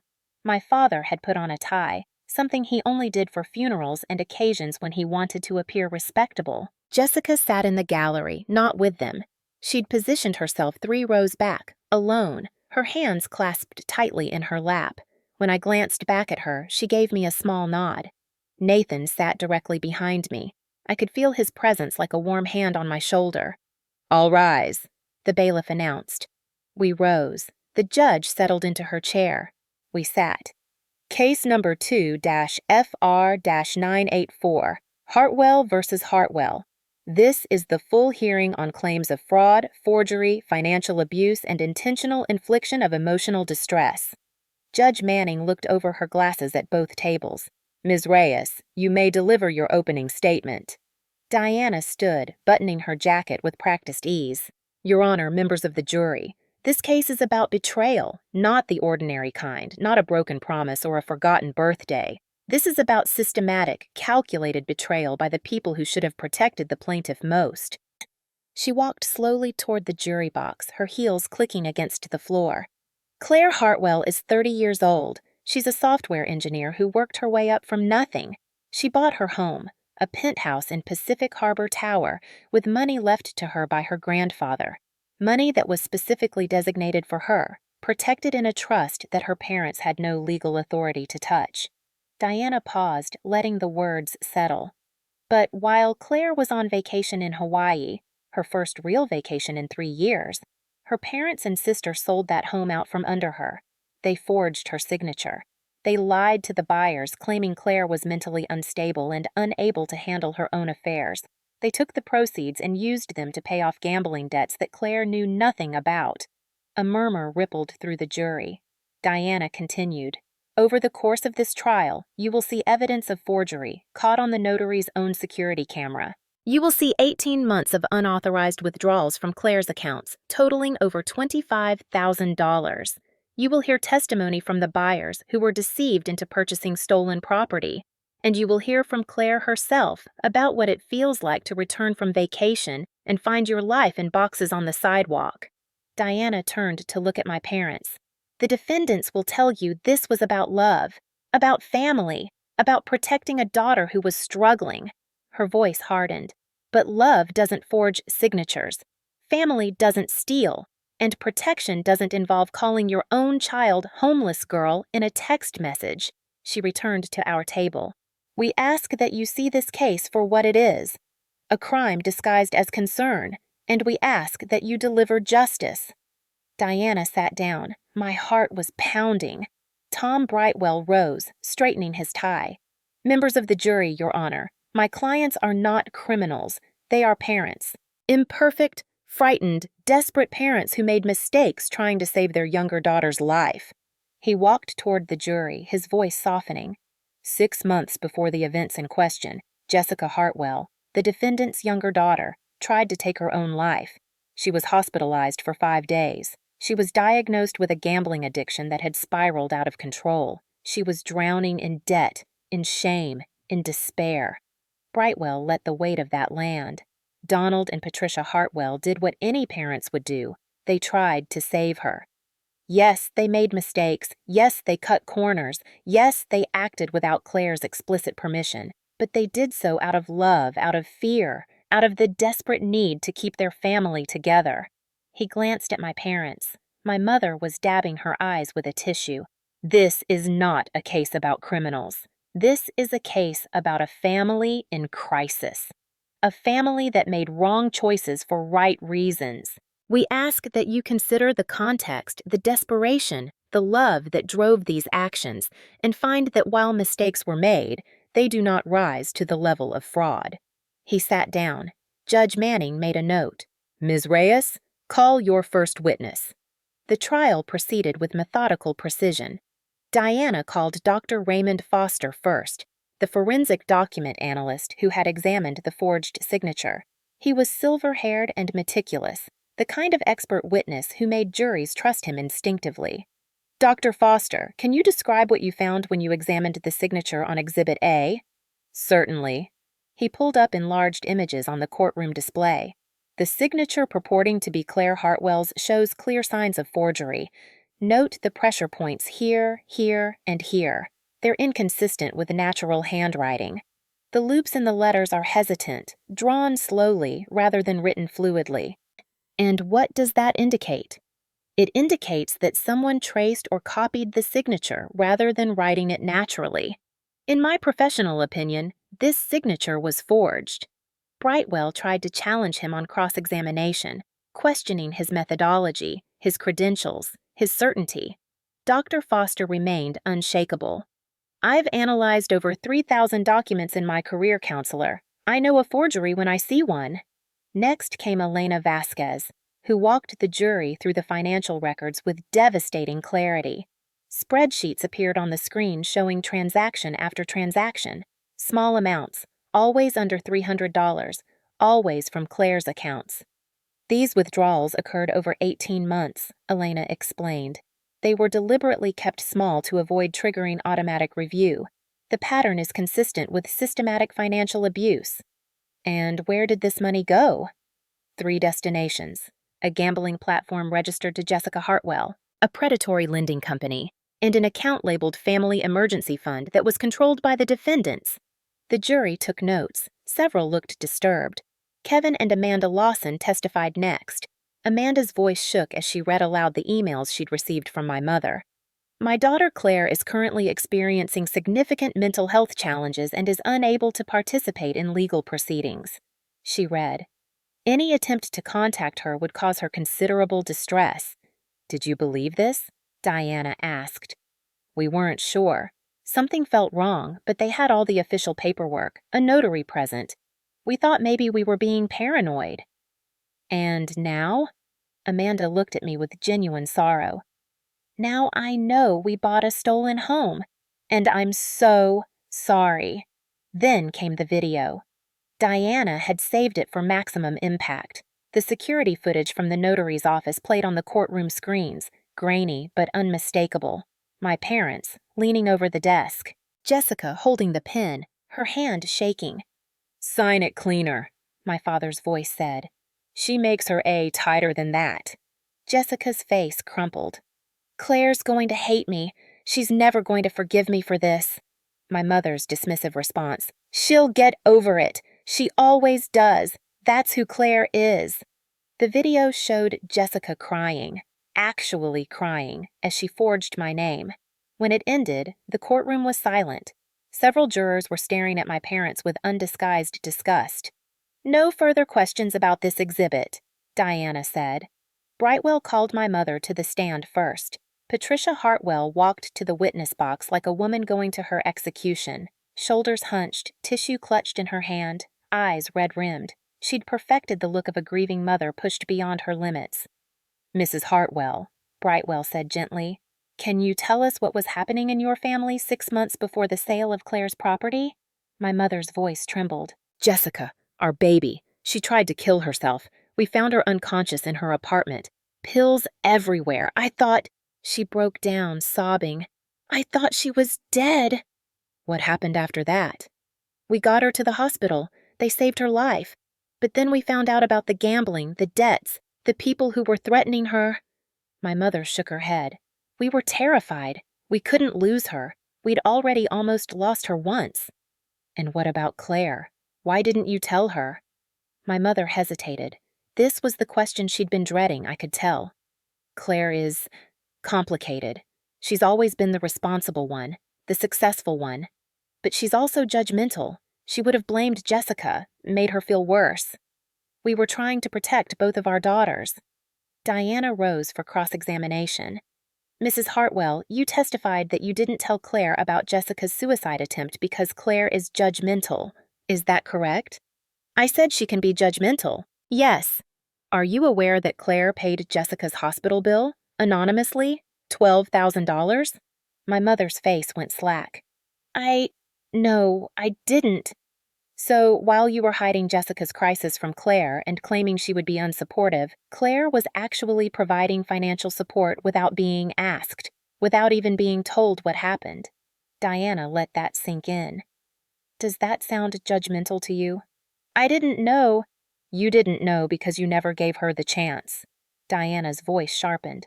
Mrs. Hartwell, is it true that you sent your daughter a text message calling her homeless girl after selling her home?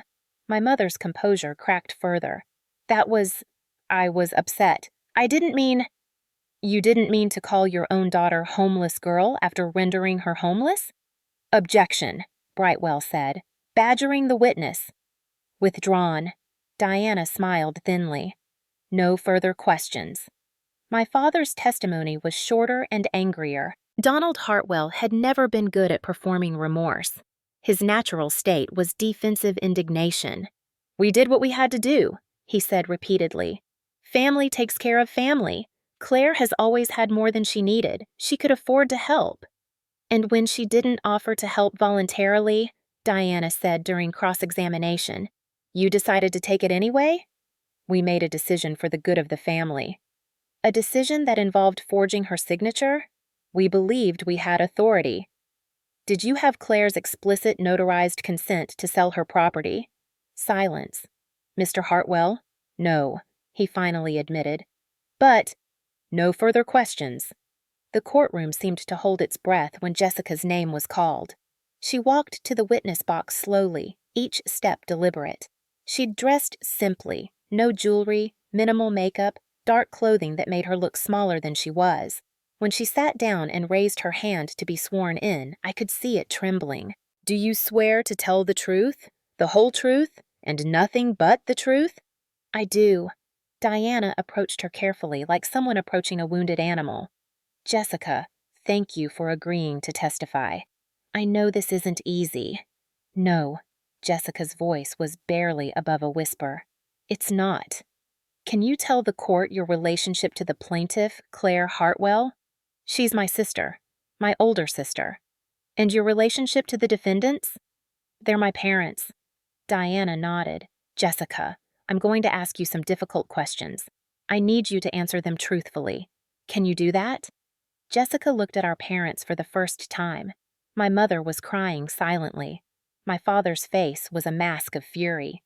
"Yes," Jessica said. "I can." "Did you forge your sister's signature on the property sale documents?" A long pause. "Yes."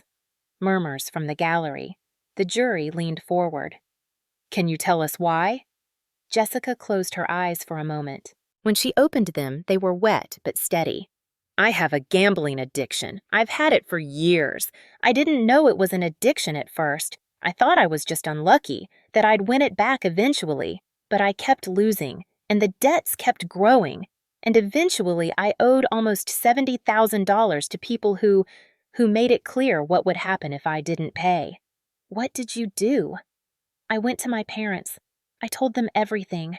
I was ashamed, terrified. I thought they'd help me figure it out." Jessica's voice cracked. "Instead, they came up with a plan. Sell Claire's penthouse. Use the money to pay off the debts and fund my treatment program." "And you agreed to this plan?" "Not at first." Jessica shook her head. "I said we should ask Claire, tell her what was happening, but they said no. They said Claire would judge me, that she wouldn't understand, that she'd never let us have the money anyway." "So what changed your mind?" Jessica's face contorted with something raw and painful. "They threatened me." The courtroom went completely silent. "Can you explain what you mean by that?" "My addiction treatment program costs $3,000 a month. My parents were paying for it. When I said I didn't want to forge Claire's signature, they told me—" Jessica's voice broke. "They told me if I didn't cooperate, they'd stop paying. They'd pull me out of treatment. They said I was nothing without their support, and I'd end up dead in a gutter if I didn't do what they said." My mother let out a sob. "That's not true. We never—" "Mrs. Hartwell," Judge Manning said sharply, "you will remain silent or you will be removed from this courtroom." Diana waited for the room to settle. "Jessica, I'm showing you Exhibit 14. Can you identify this?" It was a text message blown up on the courtroom screen. From my mother's phone to Jessica's. "If you don't sign those papers, you're on your own. No more treatment, no more help. You think Claire will save you? She won't. She's too selfish. Sign the papers or lose everything." Jessica stared at the message like it was a living thing. "That's what they sent me," she whispered. "The night before we went to the notary." "And that's why you signed?" "Yes." Jessica was crying openly now. "I was scared. I was sick. I thought I didn't have any other choice." Diana paused, letting the jury absorb everything. "One more question, Jessica. In the video from the notary's office, you said, 'Claire's going to hate me. She's never going to forgive me for this.' Did you believe that when you said it?" "Yes." "Do you still believe it now?" Jessica finally looked at me. Really looked, for the first time since she'd taken the stand. "I don't know," she said quietly. "But I hope not, because I'm sorry. I'm so, so sorry. And if I could take it all back—" Her voice shattered. "I would. I would take it all back." Diana turned to the judge. "No further questions, Your Honor." The closing arguments came the next morning. Diana went first, standing before the jury with quiet confidence. "Members of the jury, you've heard a lot over the past 2 days. You've seen documents. You've watched video evidence. You've heard testimony from experts, from victims, from the defendants themselves." She walked slowly along the jury box. "The defense wants you to believe this is about love, about a family in crisis making hard choices. But I ask you, is this what love looks like?" She clicked a button. The screen showed my mother's text message. "Welcome to the real world, homeless girl." Is this what family looks like? Another click. The video of Jessica crying while forging my name. Is this what hard choices look like? Another click. The spreadsheet of 18 months of unauthorized withdrawals. The defendants had options. They could have asked Claire for help she was already providing, secretly, without recognition. They could have been honest about Jessica's situation. They could have treated Claire like a member of the family instead of a resource to be exploited. Diana's voice hardened. Instead, they chose to steal, to lie, to forge, to manipulate their own children against each other. And when Claire discovered what they'd done, they didn't apologize. They called her dramatic. They told her she was overreacting. They made her the villain for daring to object to being robbed. She turned to face the jury directly. Claire Hartwell isn't asking for revenge. She's asking for justice. She's asking you to say that what happened to her was wrong, that families don't get to steal from their own, that love doesn't justify fraud. Diana returned to her seat. Find for the plaintiff. It's the only verdict that makes sense. Brightwell's closing was passionate but doomed. He talked about the pressures of parenthood, the terror of almost losing a child, the impossible choices that families face in crisis. He painted my parents as flawed but loving, desperate but well-intentioned. Yes, they made mistakes, he concluded. Serious mistakes, but mistake is not the same as malice. Desperation is not the same as cruelty. I ask you to consider the whole picture, the fear, the love, the impossible situation, and find that while the defendants' actions were wrong, they do not rise to the level of fraud. It was a good argument, but the jury had seen the texts, they'd watched the video, they'd heard Jessica describe being threatened by her own parents. Some things couldn't be argued away. The jury deliberated for 4 hours. I spent those 4 hours in a small conference room with Diana, Elena, and Nathan. We didn't talk much. There wasn't much to say. Everything that could be said had been said in the courtroom. Nathan brought me coffee that I didn't drink. Diana reviewed documents that didn't matter anymore. Elena scrolled through her phone, pretending not to watch the clock. I stared out the window at the gray afternoon sky and tried to imagine what came next. If we won, I'd get my home back, my money, some measure of justice. But I'd also have permanently shattered my family. My parents might face criminal charges. My sister had just testified against them in open court. Whatever happened, there was no going back to the way things were. Did I want to go back? 2 months ago, the answer would have been complicated. I would have found a way to minimize, to forgive, to smooth things over. That was who Claire Hartwell was, the fixer, the peacemaker, the one who absorbed damage so others didn't have to. But that Claire was gone. The woman sitting in this conference room was someone new, someone who understood that peace at any price wasn't peace at all, someone who had learned that boundaries weren't cruelty, and that standing up for yourself wasn't the same as standing against your family. My parents had made their choices. Jessica had made hers. And now, I was making mine. Whatever the jury decided, I knew I'd done the right thing. The bailiff came at 4:47 p.m. The jury has reached a verdict. We filed back into the courtroom. My parents were already at the defense table. My mother looked like she'd aged 10 years in 4 hours. My father sat rigidly, his jaw clenched so tight I could see the muscles straining. Jessica slipped into the gallery as the judge took her seat. Has the jury reached a verdict? The forewoman, a middle-aged woman with kind eyes, stood. We have, Your Honor. On the count of fraud, how do you find? We find in favor of the plaintiff. My mother gasped. On the count of forgery? We find in favor of the plaintiff. My father's face went purple. On the count of financial abuse? We find in favor of the plaintiff. On the count of intentional infliction of emotional distress? We find in favor of the plaintiff. The courtroom erupted. My mother was sobbing. My father was shouting something about appeals. Brightwell was trying to calm them down. I sat very still, letting the words wash over me. In favor of the plaintiff, in favor of the plaintiff, in favor of the plaintiff. Diana gripped my arm. Claire, we won. I heard her. but the words seemed to come from very far away. We won.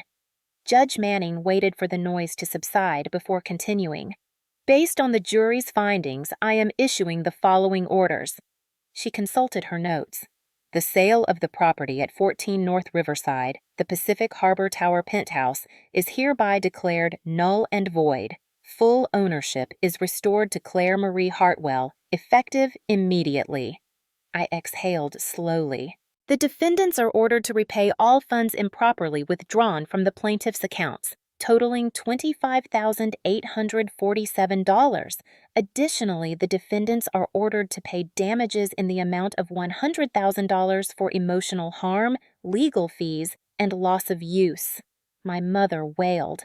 $100,000? We can't. Mrs. Hartwell, you will compose yourself or be removed. The judge continued. Furthermore, I am referring this case to the district attorney's office for review of potential criminal charges, including felony forgery and fraud. Your Honor, Brightwell started. I've made my ruling, Counselor. Judge Manning looked at my parents with something approaching contempt. You had every opportunity to resolve this matter fairly. You had every opportunity to admit your mistakes and seek reconciliation. Instead, you chose to fight, to continue lying, to paint your own daughter as the villain in a crime you committed. She gathered her papers. This court has no sympathy for you. Court is adjourned. The gavel struck. The hallway outside the courtroom was chaos. My mother tried to reach me, pushing past bailiffs, her voice a keening wail. Claire, please, you can't do this to us. We're your parents. Diana intercepted her. Mrs. Hartwell, do not approach my client. She's my daughter. She's the victim of your crimes. If you contact her again, I will file for a restraining order. My father stood frozen, seemingly unable to process what had happened. His entire worldview had just collapsed, the belief that he was the head of the family, that his decisions were beyond question, that Claire would always bend to his will. He looked at me with something I'd never seen in his eyes before. Fear. This isn't over, he said hoarsely. Yes, I replied quietly. It is. Nathan appeared at my side, steering me toward the exit. Let's go. You don't need to be here for this. I let him guide me away, past the chaos, past the crying and the shouting, past the ruins of the family I'd once believed in. At the courthouse doors, I paused and looked back. Jessica stood alone in the hallway. My parents hadn't spoken to her since her testimony. They'd barely looked at her.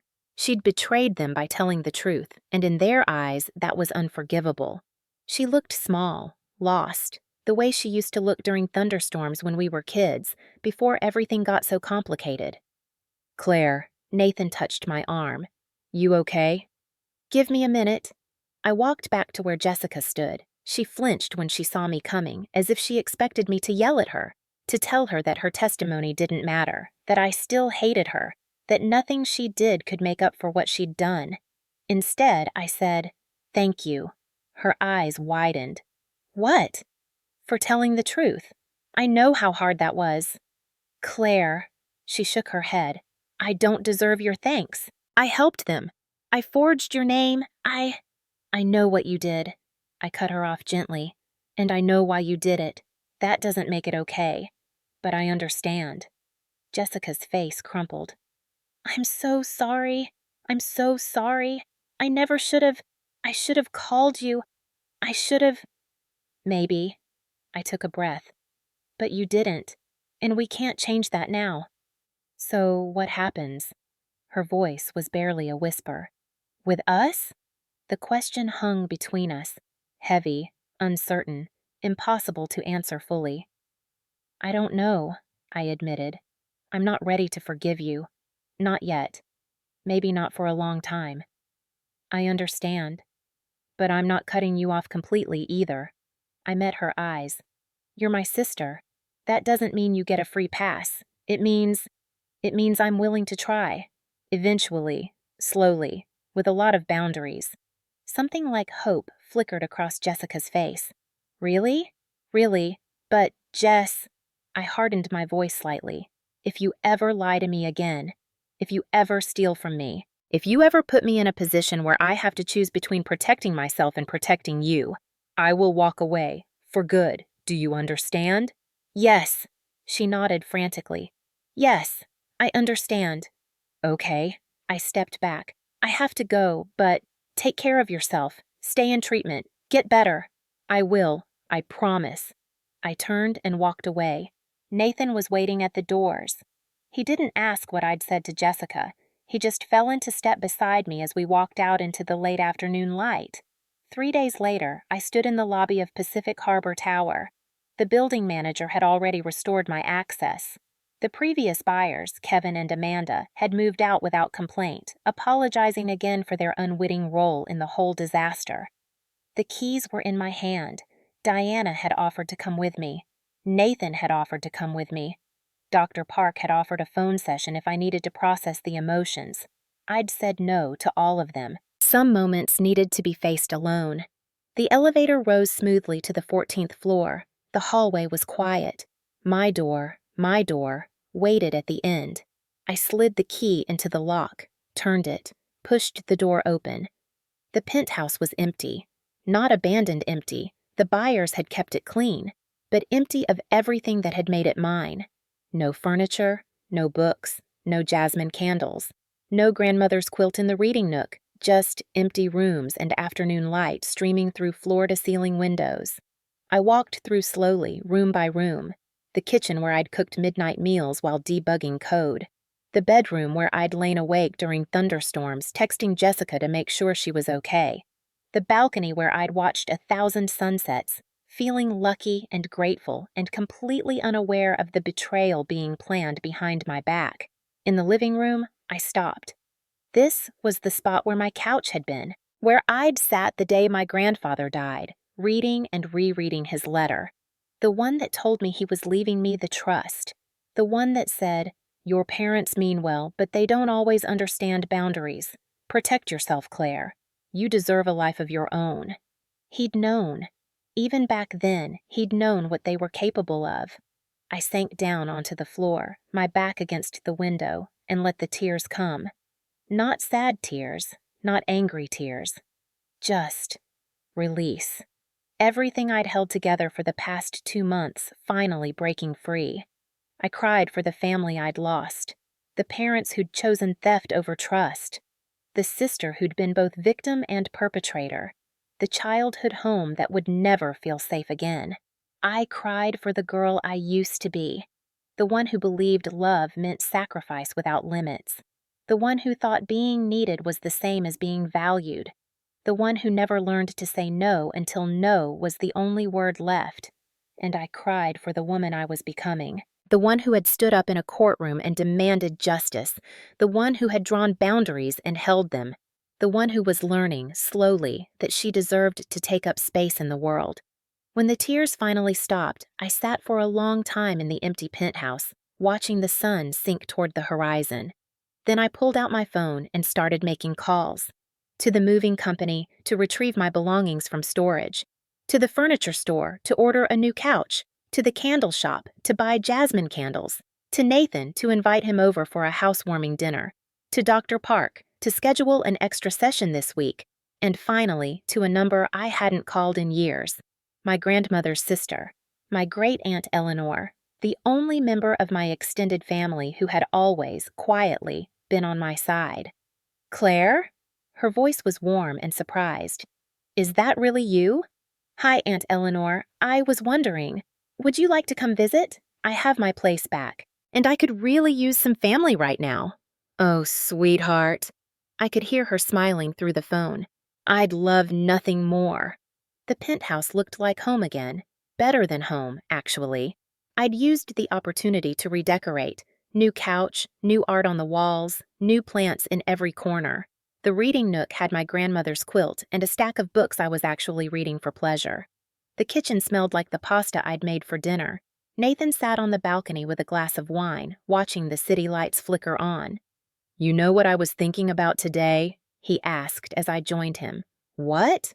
"That motel room, that first night. You looked like someone had pulled the ground out from under you." I settled into the chair beside him. "That's what it felt like." And now look at you. He gestured at the penthouse, the view, the life I'd rebuilt, standing on solid ground. Most days, I smiled. Some days, the ground still feels a little shaky. That's normal. Trauma doesn't heal on a schedule. We sat in comfortable silence for a while. Have you talked to Jessica lately? Nathan finally asked. I nodded. We had coffee last week. She's 6 months sober from gambling, still in treatment, still working through everything with her therapist. And your parents? No contact. Diana says they're fighting the damages judgment, claiming they can't pay. The DA decided not to pursue criminal charges. Not enough resources for a family fraud case, apparently, but they're on the hook for the civil judgment forever. How do you feel about that? The no criminal charges part? I considered the question. Relieved, actually. I didn't want them to go to prison. I just wanted them to stop pretending they'd done nothing wrong. I took a sip of wine. The civil judgment is public record. Everyone knows what they did. That's its own kind of justice. And the relationship? With them? There is no relationship. The words came out steady, factual. Maybe someday, I don't know. Dr. Park says I should leave the door open but not stand in the doorway waiting, so that's what I'm doing. Nathan nodded slowly. That sounds healthy. It's a work in progress. I turned to look at him. Like everything else? Aren't we all? The next morning, I met Jessica at a coffee shop downtown. She looked better than she had 6 months ago. Still thin, still carrying shadows under her eyes. But there was something lighter about her. Something that hadn't been there before. Thanks for meeting me, she said as I sat down. Thanks for asking. We ordered coffee, hers decaf, mine regular, and sat in silence for a moment. I wanted to tell you something, Jessica finally said. I've been thinking about it for a while, and my therapist said I should say it even if it feels uncomfortable. Okay. I'm grateful. She looked down at her hands. I know that sounds weird, given everything, but I'm grateful that you fought back. That you didn't just let it go. Why? Because if you had, I'd still be lying. I'd still be pretending everything was fine. I'd still be stuck in that pattern, the one where mom and dad make the decisions and I'd just go along because I don't know how to do anything else. She met my eyes. You breaking that pattern? It helped me break it too. I'm not saying I'm fixed. I'm not saying everything's okay, but I'm finally dealing with my shit instead of running from it. And I don't think I would have gotten here if you just let them win. I didn't know what to say. I'd spent so much time being angry at Jessica, mourning the sister I thought I'd had, trying to figure out if we could ever be real siblings again. I hadn't considered that she might be going through her own version of the same thing. I didn't do it to help you, I admitted. I did it to save myself. I know, but it helped me anyway. She smiled. A real smile, small but genuine. Maybe that's what family is supposed to be, saving yourself in a way that helps everyone. I thought about that. Maybe, I said. I'm still figuring out what family means. Me too. Jessica picked up her coffee. But I'd like to figure it out with you, if you'll let me. The old Claire, the fixer, the peacemaker, would have said yes immediately, would have hugged Jessica and promised that everything was forgiven, that they could go back to being sisters like nothing had happened. The new Claire knew better. I'm not ready for that yet, I said honestly, but I'm closer than I was 6 months ago. That's fair. And Jess? Yeah? Ask me again in another 6 months. The answer might be different. Her smile widened, still tentative, still fragile, but real. I will. A year after the verdict, I stood on my balcony watching the sun set over the bay. The penthouse was full of life now, friends dropping by for dinner. Nathan's husband, Greg, who I'd finally met and immediately loved. Dr. Park's voice on the phone every other week, checking in, celebrating progress, holding space for setbacks. Jessica and I had graduated from occasional coffee to regular dinners. We weren't close, not the way we'd been as kids before everything got complicated, but we were building something new, something based on honesty instead of obligation, on choice instead of guilt. My parents remained a void. They'd sent letters, made calls, tried to get family members to intervene on their behalf. I'd ignored it all. Diana had drafted a cease and desist after the fifth letter. That had finally stopped the direct contact. Sometimes I wondered if I'd ever speak to them again, if there would come a day when the wound had healed enough to allow for something like reconciliation. Dr. Park said I didn't have to decide now, that the future was allowed to be uncertain, that keeping the door closed wasn't the same as locking it forever. I was learning to be okay with uncertainty, with not having all the answers, with building a life that was mine, even if it looked different from what I'd expected. My phone buzzed, a text from Nathan. Dinner at 7? Greg's making his famous risotto. I smiled and typed back, I'll bring wine. Below me, the city sprawled and sparkled, full of millions of people living their own complicated lives, full of families that looked perfect from the outside and were quietly crumbling within, full of daughters and sons trying to break free of patterns their parents had set in motion generations ago. I wasn't special. My story wasn't unique, but it was mine, and for the first time in my life, that was enough. The sun dipped below the horizon, painting the sky in shades of gold and rose. I watched until the last sliver of light disappeared, then turned and walked back inside. My grandmother's quilt was draped over the reading nook chair. My jasmine candle was burning on the coffee table. My bookshelves were full of stories I loved, everything I'd almost lost, everything I'd fought to get back, everything that was mine, truly mine, in a way that no one could ever take from me again. I picked up my keys and headed for the door. There was risotto to eat, friends to see, a life to live. And that, in the end, was the real victory. Not the verdict, not the money, not the penthouse. The victory was this. I had learned to believe I deserved it, all of it. Dear Mom and Dad, I've started this letter 100 times. Each time, I get a few sentences in and stop. There's too much to say, and none of it comes out right. I used to think I'd write you a letter explaining everything, why I did what I did, why I couldn't just let it go, why your love wasn't enough to excuse the hurt. I imagined you reading it and finally understanding, finally seeing me as a person instead of a resource. But I'm starting to realize that understanding isn't coming, not from you. You still think you were right. I know this because Aunt Eleanor told me. She said you've been calling her, trying to get her to talk sense into me. You told her I was destroying the family and throwing away everything you built. Here's what I want you to understand, even though I know you won't.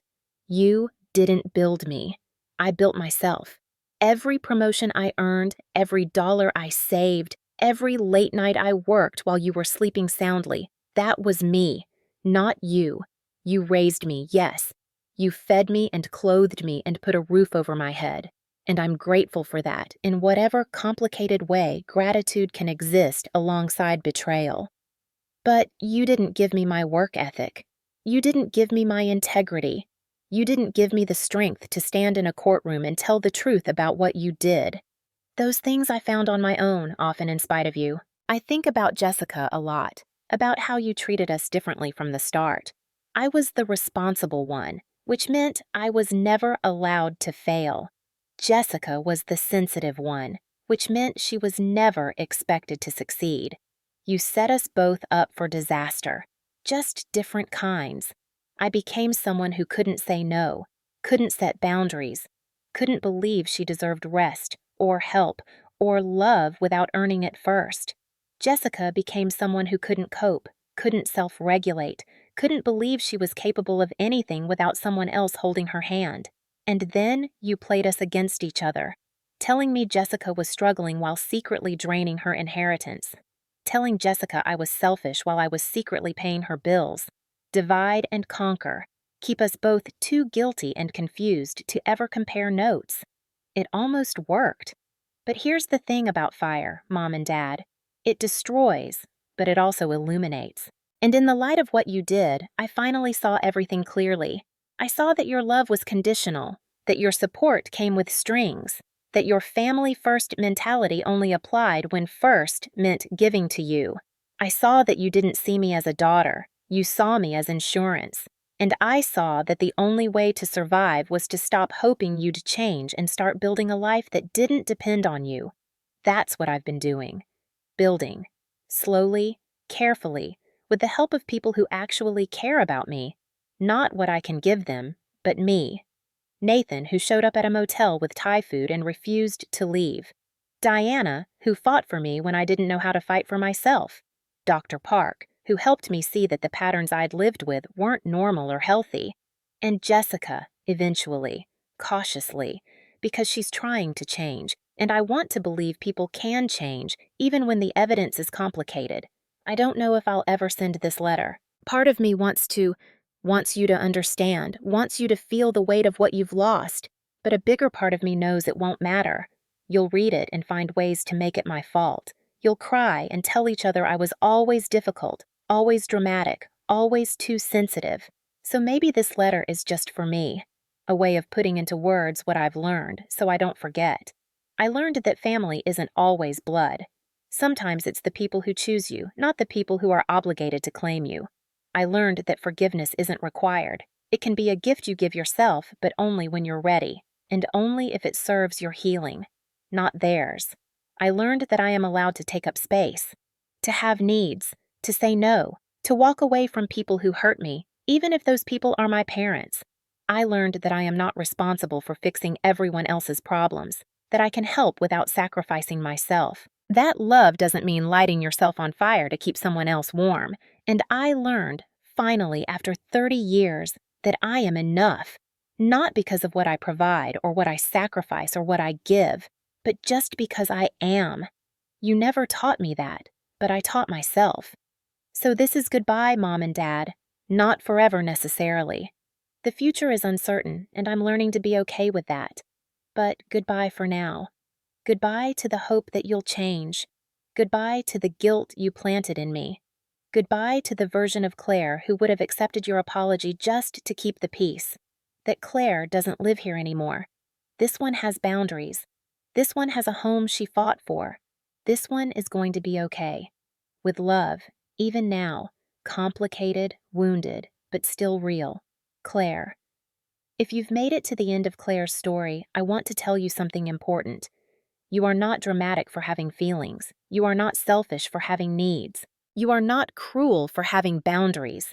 And you are not obligated to set yourself on fire to keep anyone warm, not even family. Especially not family that has shown you time and again that your warmth is all they value. Claire's story is fictional, but the patterns in it are painfully real. The family that takes more than it gives. The parent who uses guilt as a weapon. The sibling who becomes both victim and perpetrator. The child who learns early that their worth is measured in what they provide. If any of this sounds familiar, please know, it wasn't your fault. The conditioning happened before you were old enough to question it. The patterns were set by people who should have known better, people who had the power to choose differently and didn't. But here's the beautiful, terrifying truth. You can choose differently now. It won't be easy. Nothing worth doing ever is. There will be grief for the family you deserved but didn't get. There will be guilt, even though you've done nothing wrong, because guilt is the weapon they trained you to use against yourself. There will be moments when you want to go back, to smooth things over, to be the peacemaker one more time. But there will also be this: freedom, real freedom. The kind that comes from finally believing you deserve to take up space in your own life. Claire found it. Jessica is finding it. And you can find it too. Not by being perfect, not by never making mistakes, but by deciding one day at a time that you matter, that your needs matter, that you are allowed to exist for your own sake, not just for what you can give. That's the inheritance worth claiming. Not money, not property, not approval from people who were never going to give it. Just the simple, radical belief that you are enough. Whatever your story is, wherever you are in it, I hope you find your way to that belief. And I hope you know, even when it doesn't feel true, that you're not alone. Thank you for reading.